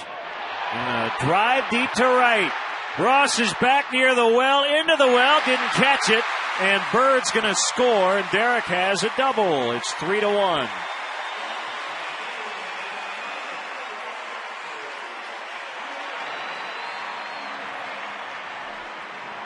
Well, if Cody Ross were in a Cub uniform, I think he might have made that catch, but I think he got a little twisted around in the well. And as you mentioned, he played center field in the ball game last night. Over in right field tonight, he got back to that well area and got turned around.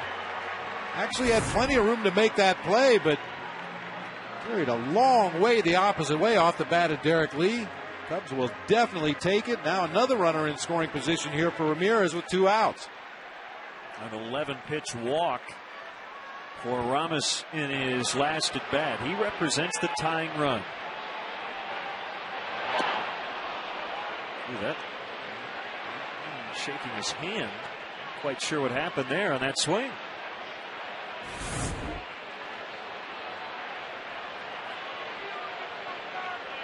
You can see him grimace. Sometimes that wrist rolls over and all those tendons and small bones in that wrist and hand area don't roll over quite the way they're supposed to. I hope that's a one-time zinger. Now, Jeff Baker ended up on the DL for 2 months last year with the Rockies before he was sent to the Cubs because he had too much pine tar on the grip of his bat. And when he went around, I think just like that, the hand stuck to the bat too long. Really wrecked his wrist.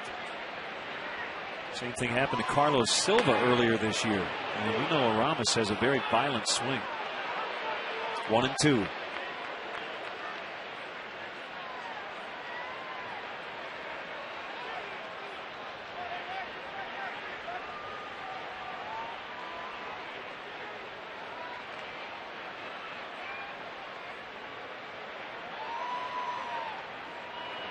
Kick and the pitch, a pop-up. Ramirez already calling for it. And that's it. They do get a run on the Lee RBI double. It's 3-1 Florida after 6.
For next Tuesday, May 18th, when the Cubs host the Rockies here at Wrigley Field.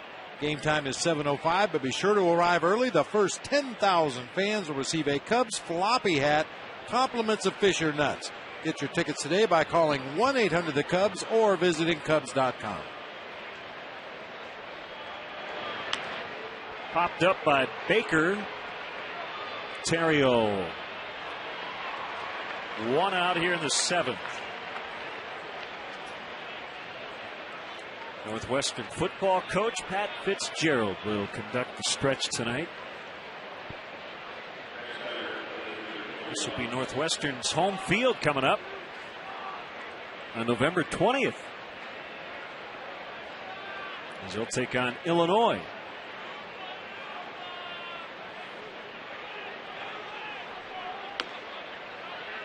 Outside corner on Cody Ross.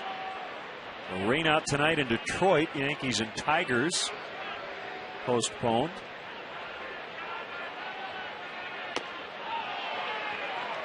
Oh, 2 on Ross.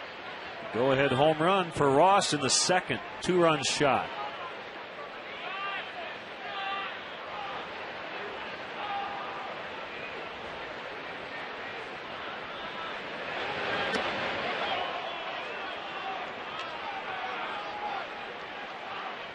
White Sox put up 5. They take a 5-1 lead at Minnesota. They're in the 6th. 2 down here in the 7th.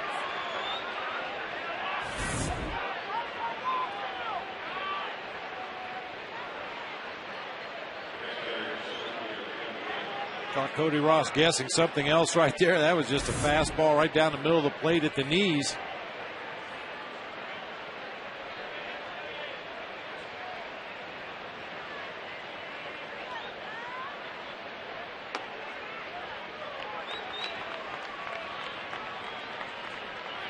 We'll see how that left wrist is for Maben after banging into the wall out in center. 1-1.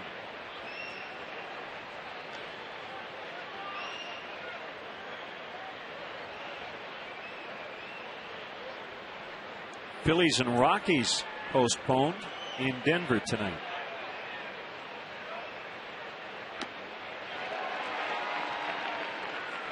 One game has already gone final in the American League. Seattle beat Baltimore 5-1 at Camden Yards.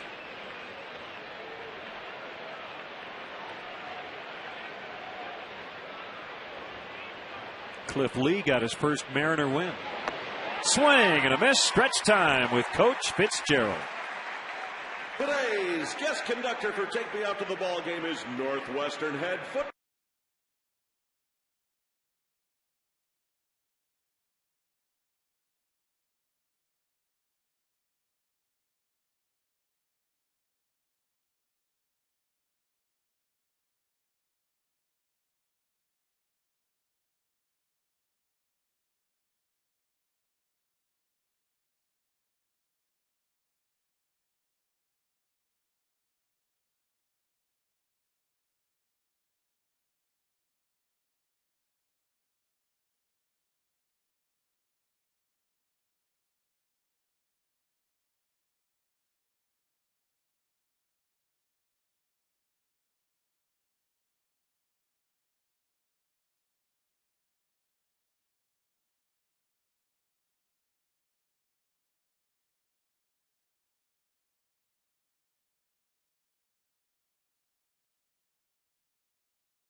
Whew.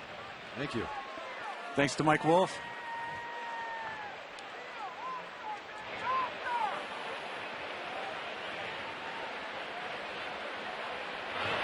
Alfonso Soriano takes strike one from Ricky Nolasco. 3-1 Florida. We're in the seventh. Northwestern football coach Pat Fitzgerald with us. Our annual visit here in the booth. And Coach, you're going to be suiting up in November here at Wrigley Field. That is going to be exciting against Illinois. The next time here, I'm not going to have to sing. It's going to be great. I think everybody in the friendly confines will appreciate that too. But it's going to be a great day for college football, and looking forward to ending our Big Ten home season here at the friendly confines. 2 strikes on the Cubs left fielder, and he swings and misses. Strike 3. What kind of special challenges are you anticipating playing here at Wrigley? Obviously a field that wasn't made expressly for football, even though there has been some football here. Well, the ground rules, right? You know, and it's going to be a little bit different than not having as much runoff maybe in the end zones as we're maybe accustomed to. So it'll change the way you call your plays in the red zone and down closer to the goal line. But what a once-in-a-lifetime opportunity for our young men, for our fans, and for our students. It's going to be great. Outside on Giovanni Soto. Did you see Cameron Maben go flying into the wall in center? I did. I definitely have a feeling that might be a touchdown catch. it definitely could be, and a big play probably. But it looks like, when we came down, and Dr. Jim Phillips, our great director of athletics, and the Ricketts family continued to embrace his vision of bringing a football game here to Wrigley Field. It's going to be safe. It's going to be a great atmosphere, and it's going to be a lot of fun. Soto bounces to third as Cantu throws across. You were involved in one of the most exciting bowl games in history. Can you piece it all together at this point? I've kind of moved on.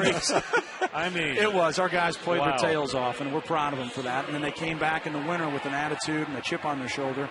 And we've had the best academic year that at the start of the year that we've ever had. We had 60 players above a 3.0 and a team GPA above a 3.0. And that with 17 wins in 2 years is an exciting program. And a lot of returners this year. We do. We have as many returners as we've had, and a lot of experience. A really, I think, exciting brand of football, and we bring it down here. You know, it's going to be interesting, and I think what most fans need to hear is to be able to take the game in here. You need to be a season ticket holder for Northwestern football games. So, on into right center. And it'll be caught. That's a quick 1, 2, 3. So we look forward to November 20th, 11 a.m., Northwestern against Illinois. Thanks for the great hats, too, Coach. Thanks, guys. I appreciate it. Go Cats.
Membership also includes parking for every home game. To reserve your season tickets in the PNC Club of Chicago, call 773-404-4200. Well, good news. Ricky Nolasco is done. Bad news is he leaves with a 3-1 lead. Wes Helms, one of the premier pinch hitters in the game today. That's for the Marlins starter. We're in the 8th. Randy Wells is still in.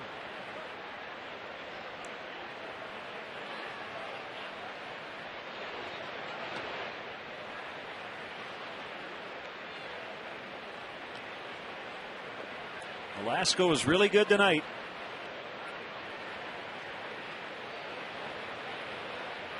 Well, this is the role Wes Helms has been in for a while. No longer an everyday player, corner infielder.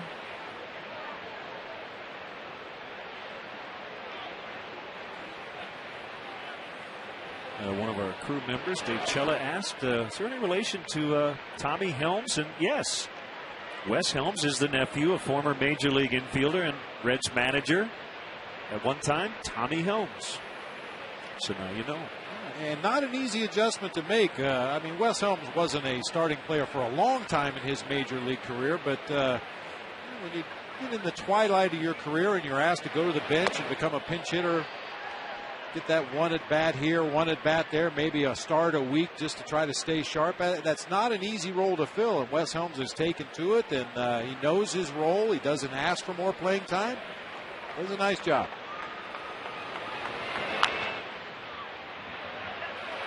It's knocked down by Castro, but Helms reach. And it'll be an error on Castro, his 4th in 2 nights.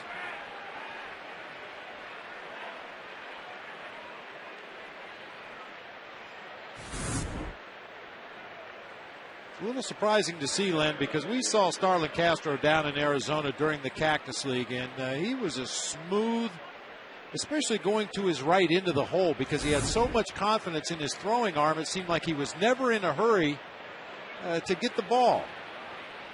He just hit off the heel of the glove once again, dropped on the ground. Not enough time to get the runner at first base after the recovery.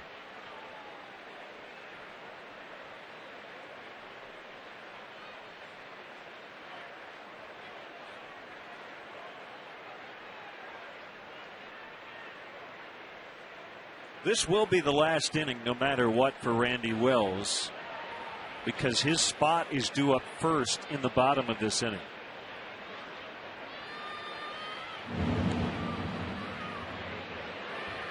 Cubs have committed 2 more errors tonight.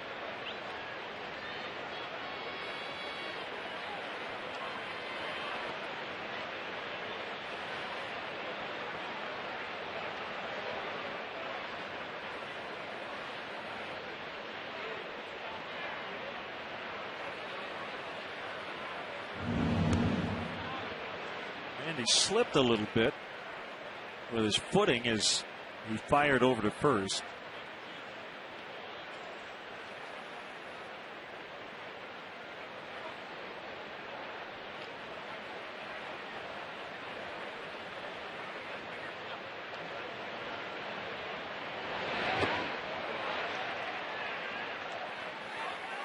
Oh, 2 on Coughlin.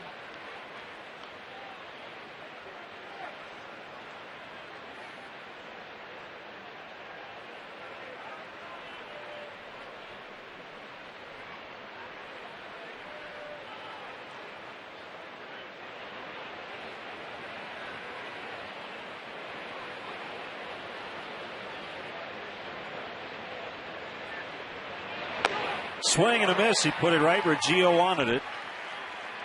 And Coughlin has struck out 3 times. Just a textbook at bat for Randy Wells. Threw a slider in the dirt, got the swinging strike for strike 2, and then goes up the ladder with a fastball. Yeah, a little extra hump on that one. Another mile or 2 per hour to blow it right by Coughlin.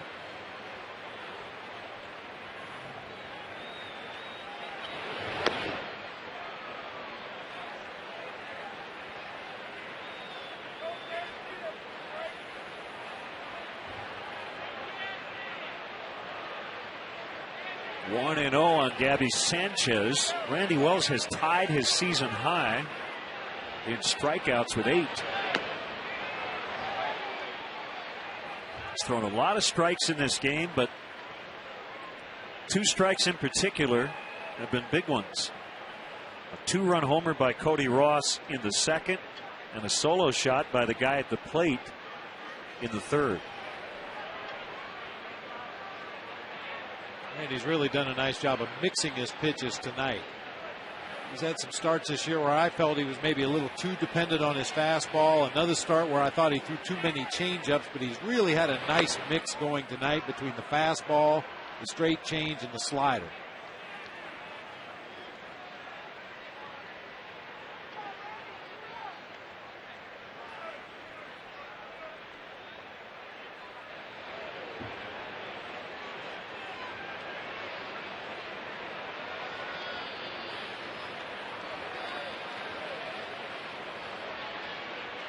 Long pause before a throw to first.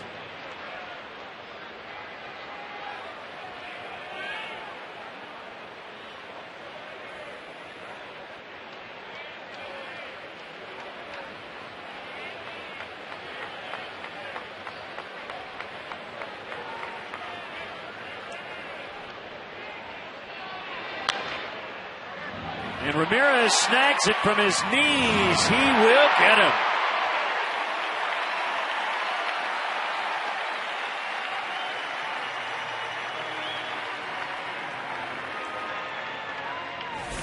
Do it any better than that. Ramirez going to his left, smothered that ball on a tough hop.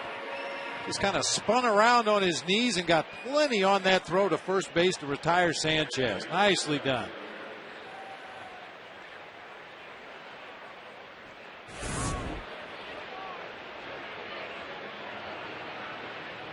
So a decision here. First base is open, and Hanley Ramirez is coming up. He's 0 for 3 tonight, but we know how dangerous he is. And Larry Rothschild knows that too.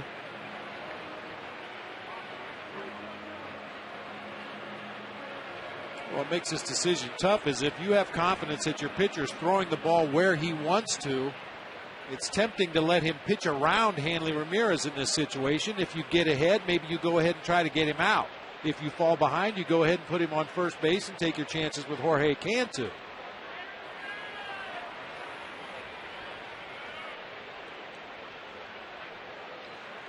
And he has gotten into the 8th by getting early contact. He had a lot of strikeouts, but again, only 1 walk. That's why he is in the low 100s with his pitch count. Cool night, that's not a concern. And ball 1 to Ramirez. Caridad is ready if needed. Cantu much more of a strikeout candidate than Hanley Ramirez. Struck out in his last at bat back in the 6th inning, giving him 27 punch-outs for the year, as opposed to Hanley, who has 16 strikeouts on the season.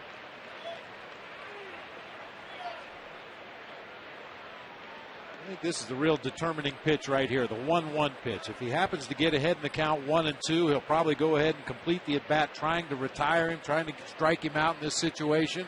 If he falls behind 2-1, maybe you just throw a couple of wide ones off the outside corner of the plate.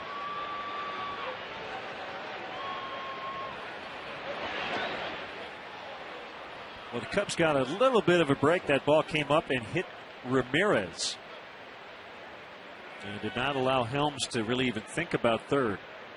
It looked like Gio just tried to reach out there and backhand that slider in the dirt. It hit off his catcher's mitt and fortunately ricocheted right up, hit the Marlins hitter, and stayed right there at home plate. No chance for Helms to advance.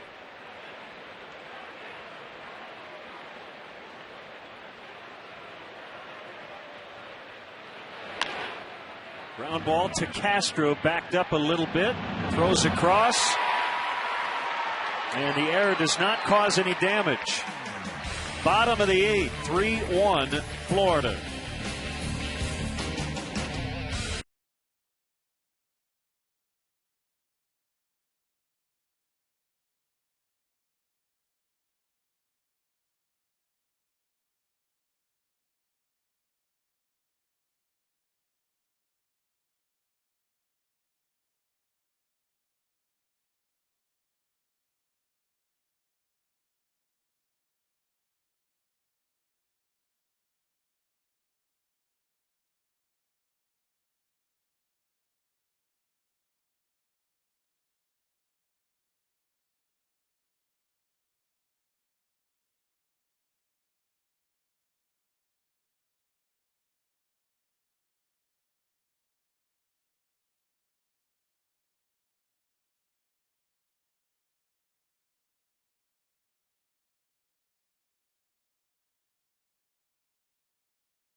We saw last night Helms coming in, playing third, moving Cantu over to first. Andy Sanchez is out. Chris LaRue, the pitcher, will go into that number 2 spot in the order. 14 strikeouts in 12 innings for Chris LaRue. You see the right-handers hit almost 100 points better than lefties so far this year against the right-handed pitcher.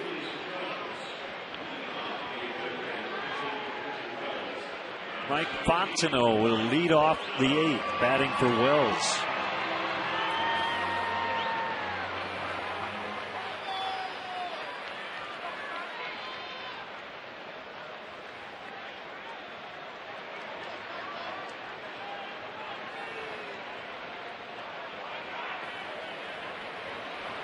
Here we go. Outside, ball 1.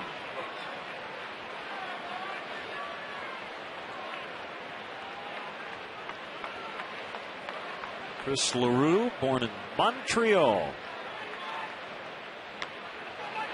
A tapper, and Wes Helms will make the play he was playing in, and was able to cut it off rather easily and get the out. Hey kids, have you ever dreamt of running the bases at Wrigley Field? Now you can. The Cubs are proud to present Family Sundays here at the friendly confines this spring. Purchase 4 tickets to a Sunday home game this month, and each child 15 and younger in your group will get the chance to run the bases following that day's game. Tickets are limited, so visit Cubs.com to order today.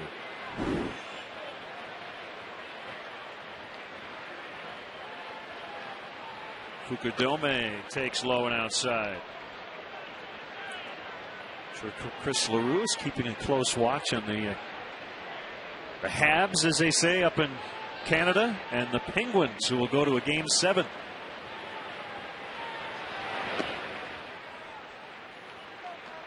I was talking with somebody today, and you and I both love the city of Montreal, but if the Nationals were still the Expos and we happen to be in Montreal this week while the Canadians are in the Stanley Cup playoffs, there might have been 8 people at Olympic Stadium. Just the pass list was all that would be there. And if the Canadians weren't in the playoffs, there'd be about 27 people in the ballpark. It's really too bad. And some excellent teams up there in Montreal. Good cigars and good beer, too.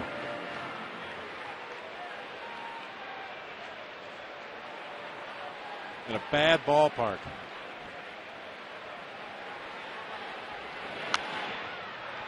Fouled off, 3-2.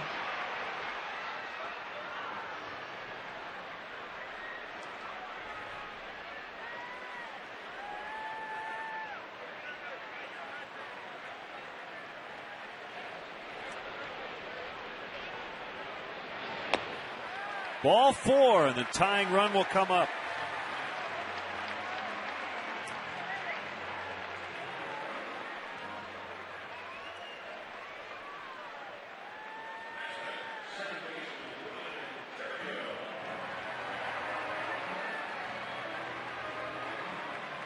Ryan Theriot has flied out to right twice and grounded out to second.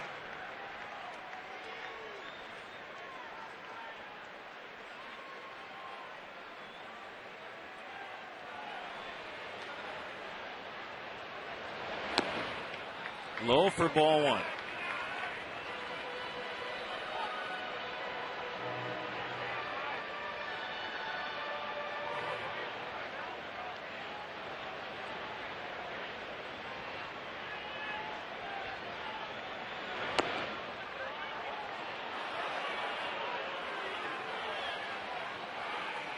Not a whole lot of offense tonight. 9 hits combined, 3 walks, but 2 big homers, both belonging to the Marlins.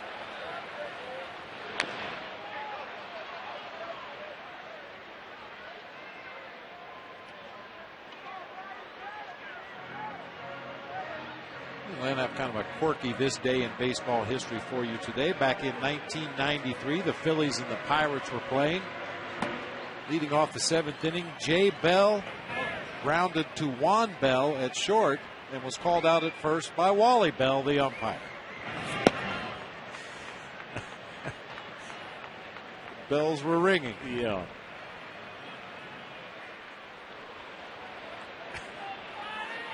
The 3 Carloses pitching in a game, which has happened already. There it is. And a base hit. Rolled into right. First and third for Marlon Byrd.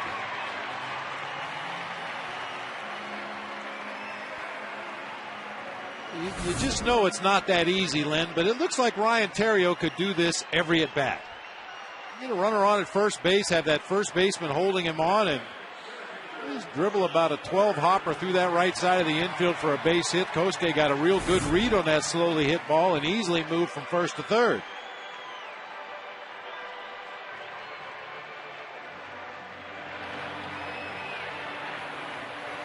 This is LaRue's inning. There's nobody up in the Marlins bullpen at the moment.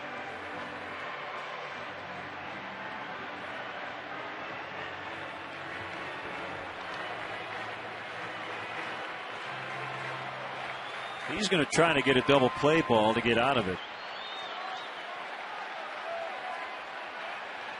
Marlins about due to touch one up. You feeling it like with Michael Hoffpower last year? I'm feeling a little bit. Not enough. Kosuke tagging. The throw's coming to the plate. Safe. Wow, what a throw by Cody Ross. Really didn't have a prayer to get Fukudome.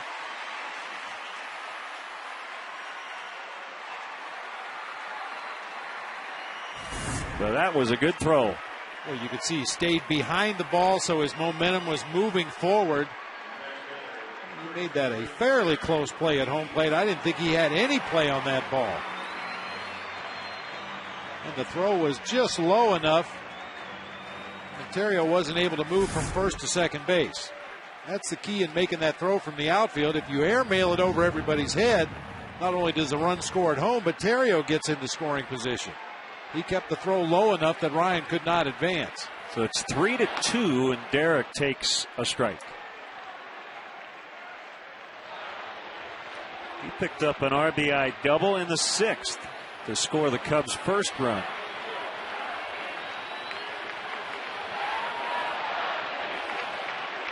Now, Lou has Cardad and Marmol up. Obviously, if the Cubs get the lead, Marmol's the guy. With the game now a 1-run deficit, you wonder if he would go with his closer anyway. Part of the problem the Cubs have had lately, they've had some late leads balloon, or late deficits, I should say, balloon.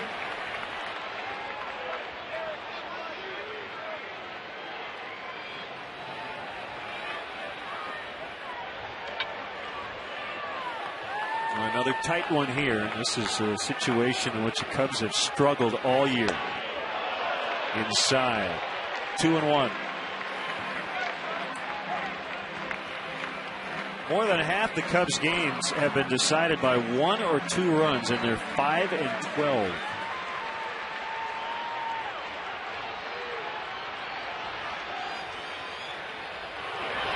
Swing and a miss, 2-2 on a slider.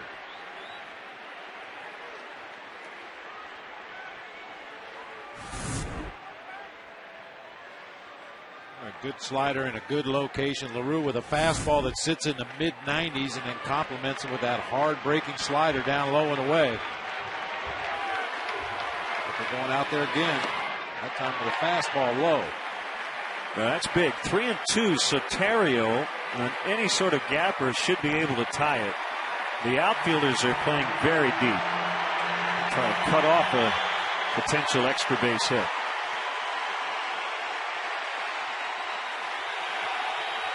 The fans are up here at Wrigley. Theriot takes off and a base hit. See how far he can go. Coughlin ready to cut it off, and Mike Quade holds him at third. Derek with a double, his second of the night.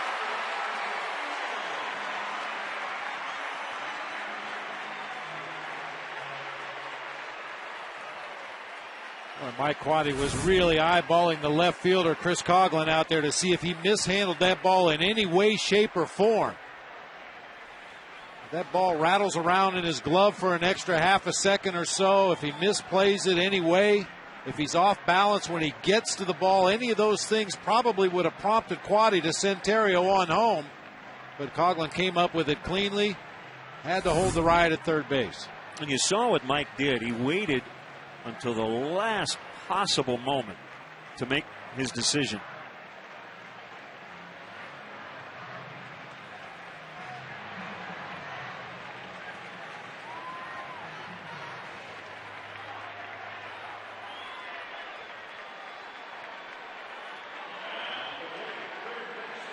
So Mike Quaddy giving a sign to Derek Lee there to really work on your secondary lead with 2 outs here. You want to make sure not only Ryan Terrio scores on this base hit, but Derek Lee has a chance to come around and give the Cubs the lead.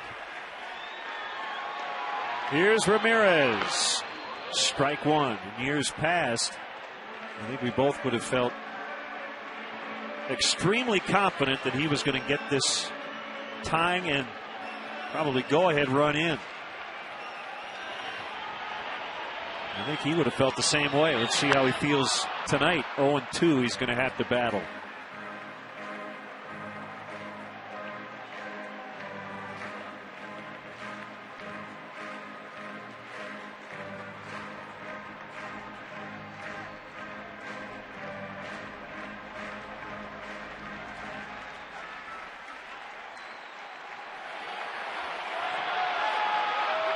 Kick and the pitch just got a piece.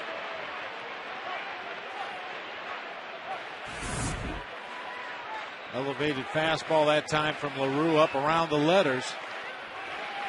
Well, LaRue has not thrown a wild pitch all season. Interesting. The right-hander got called up on April 14th. AAA. Pulled a slider outside.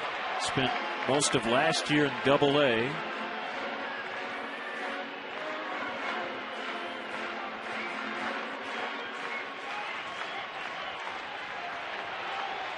He's in a tight spot tonight.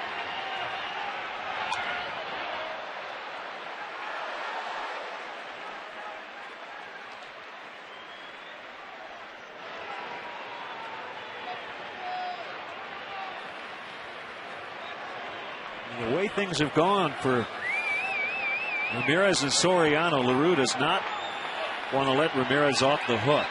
He's ahead 1-2, and the pitch up and in almost hit him. 2-2.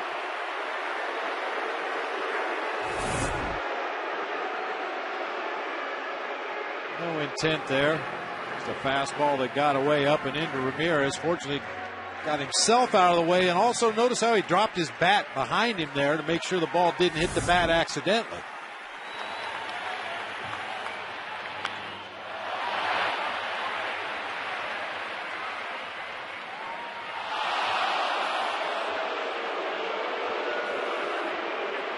An error on a fan in the front row in the upper deck. Got 2 hands on it and clanked it.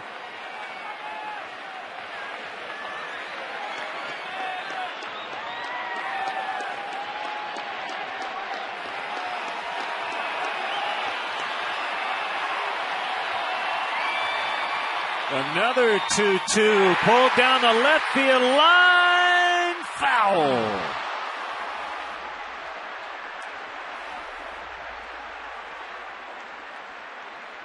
Ramirez was trying to coax that one fair as he didn't wait around.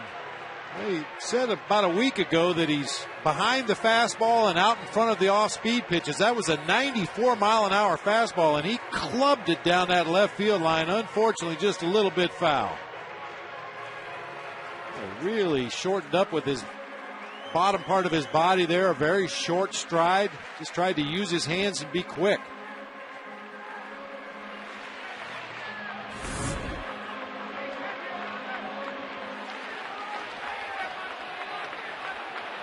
And 2 excellent at-bats. The last one resulted in a walk in the 4th inning. We've seen a lot of pitches tonight. And yet another 2-2, and he struck him out. Foul tip on a fastball. So the Cubs lead 2 in scoring position. They get 1. It's 3-2 to the 9th.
products for the whole family. Get your gear from the official source, the Cubs.com shop. Accept no substitutes.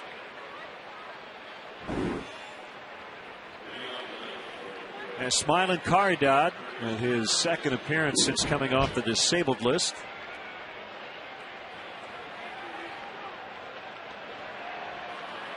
As he faces Jorge Cantu. 3-2 Marlins in the ninth.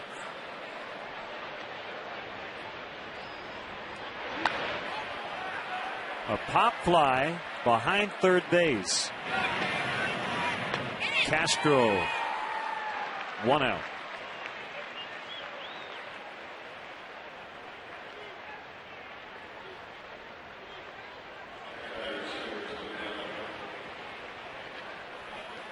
Here comes Dan Uggla.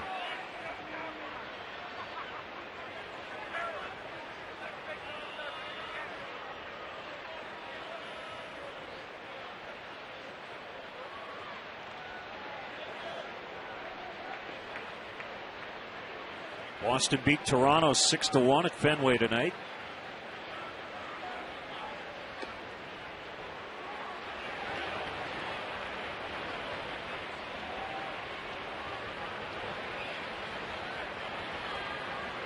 Dice K beat Dana Evelyn.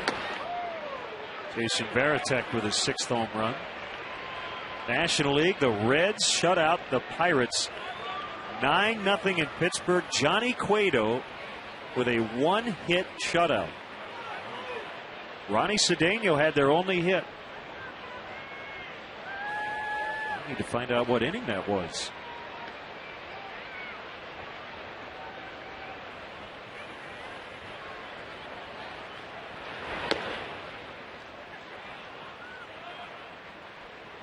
It is 2-2. Caridad went to his mouth, so they called a ball.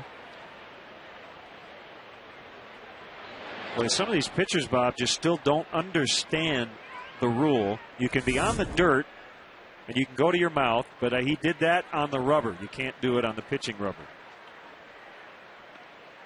It used to be the pitcher had to go all the way off the dirt area of the mound out onto the infield grass if he wanted to touch his fingers to his mouth. Called strike 3 on the outside corner. Good pitch. So he did the right thing. He went to his mouth and he wiped it off, but he was on the rubber. He was on the actual rubber. You can do that anywhere else on the dirt area of the mound, but not while you're standing on the rubber.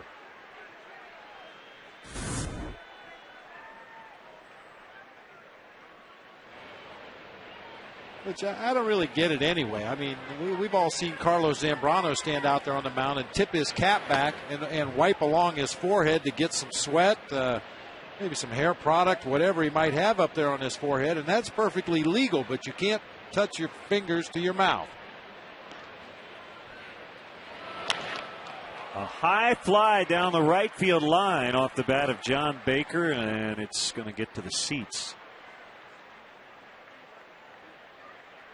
Z hanging in the bullpen with Carlos Marmol and company. The only hit for the Pirates tonight against Johnny Cueto, a Ronnie Cedeno infield single in the 3rd inning. That was it. As the Reds won again.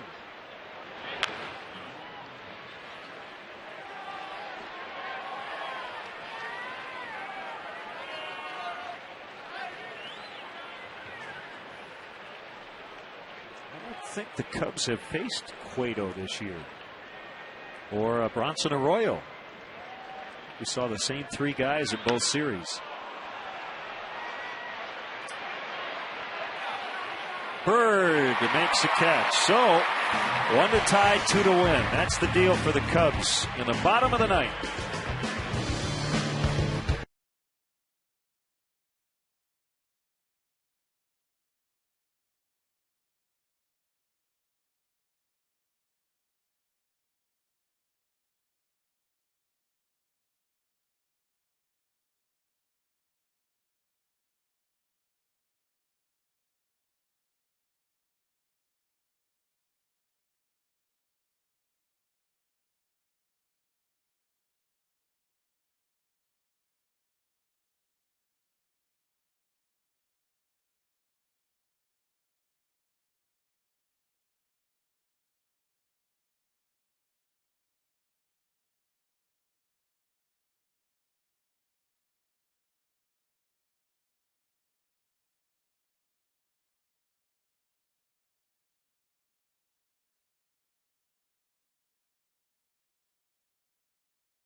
The Cubs welcome the Pirates here to Wrigley Field. Tune in as the Northsiders look to plunder a win against Pittsburgh.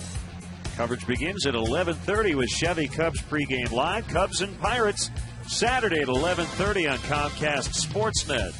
Fans' best friend. Bob, a special thanks to our producer Mark Brady. Don't hide on us, Mark, for helping out, filling in while the Blackhawks and Bulls have been in the playoffs. We also want to thank Skip Ellison and Doug Stanton, who've helped out. Our crew led by Bob Albrecht, Tamara Anderson. There's Bob. He's directing tonight. And Dave Turner is in Vancouver, and he'll be back with us this weekend. Great work by our entire Comcast Sportsnet crew. Leo Nunez got the save last night in a 4-2 Florida victory. He's trying to preserve a 3-2 decision this evening.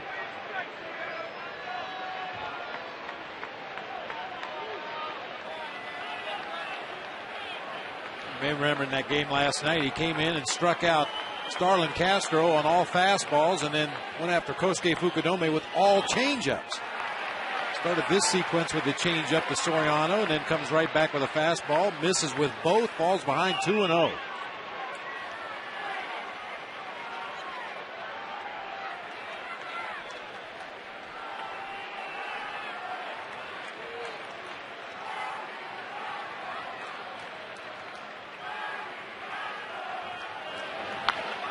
High fly, but he got under it.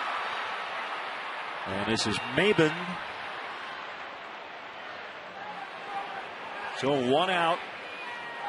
And here's Soto. The wind is not a factor really at all. The only flags we can see moving are the pennants up above the grandstand down along the right field line. The flags out in center are barely moving. The foul pole flags are wrapped around the poles. Not often you have no wind in this part of the city.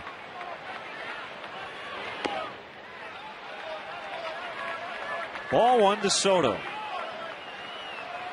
And for that reason, even though I guess the air temperature's in the mid-40s, it doesn't feel that cold.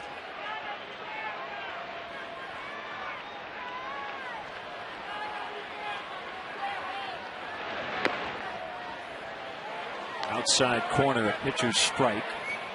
It's 1-1 on Gio.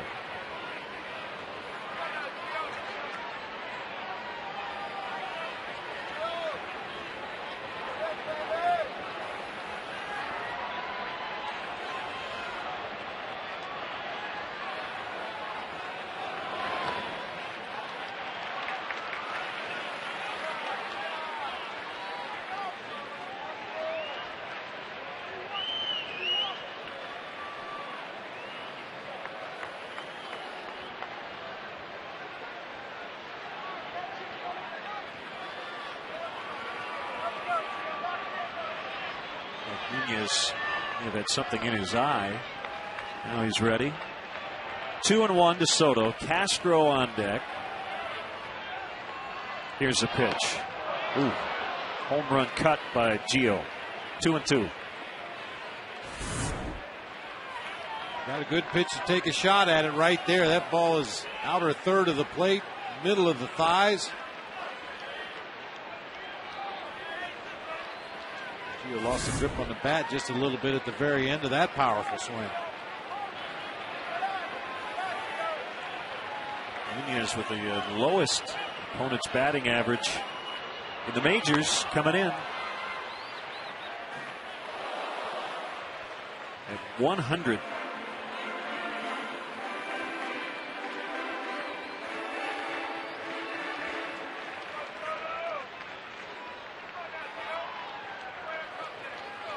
With the Soriano flyout, righties are 1 out of 24.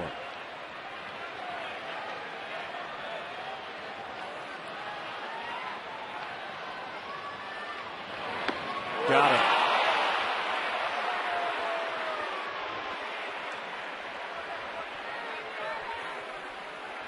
A changeup that came back. I'm not sure it's a changeup. Yeah, I think it was. Started just off the outside corner, tailed back to the corner. He throws it so hard, sometimes it's hard to tell the difference between his changeup and his two-seam fastball, but that appeared to be the changeup. Well, he is all arms and legs when he lets go of the baseball.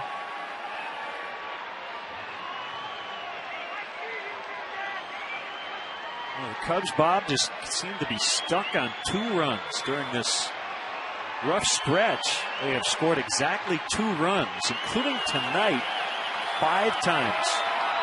It's up to Starlin Castro to keep the Cubs alive. Fly ball right field. Ross is over, and he makes a catch right up against the wall. And the Marlins win 3-2.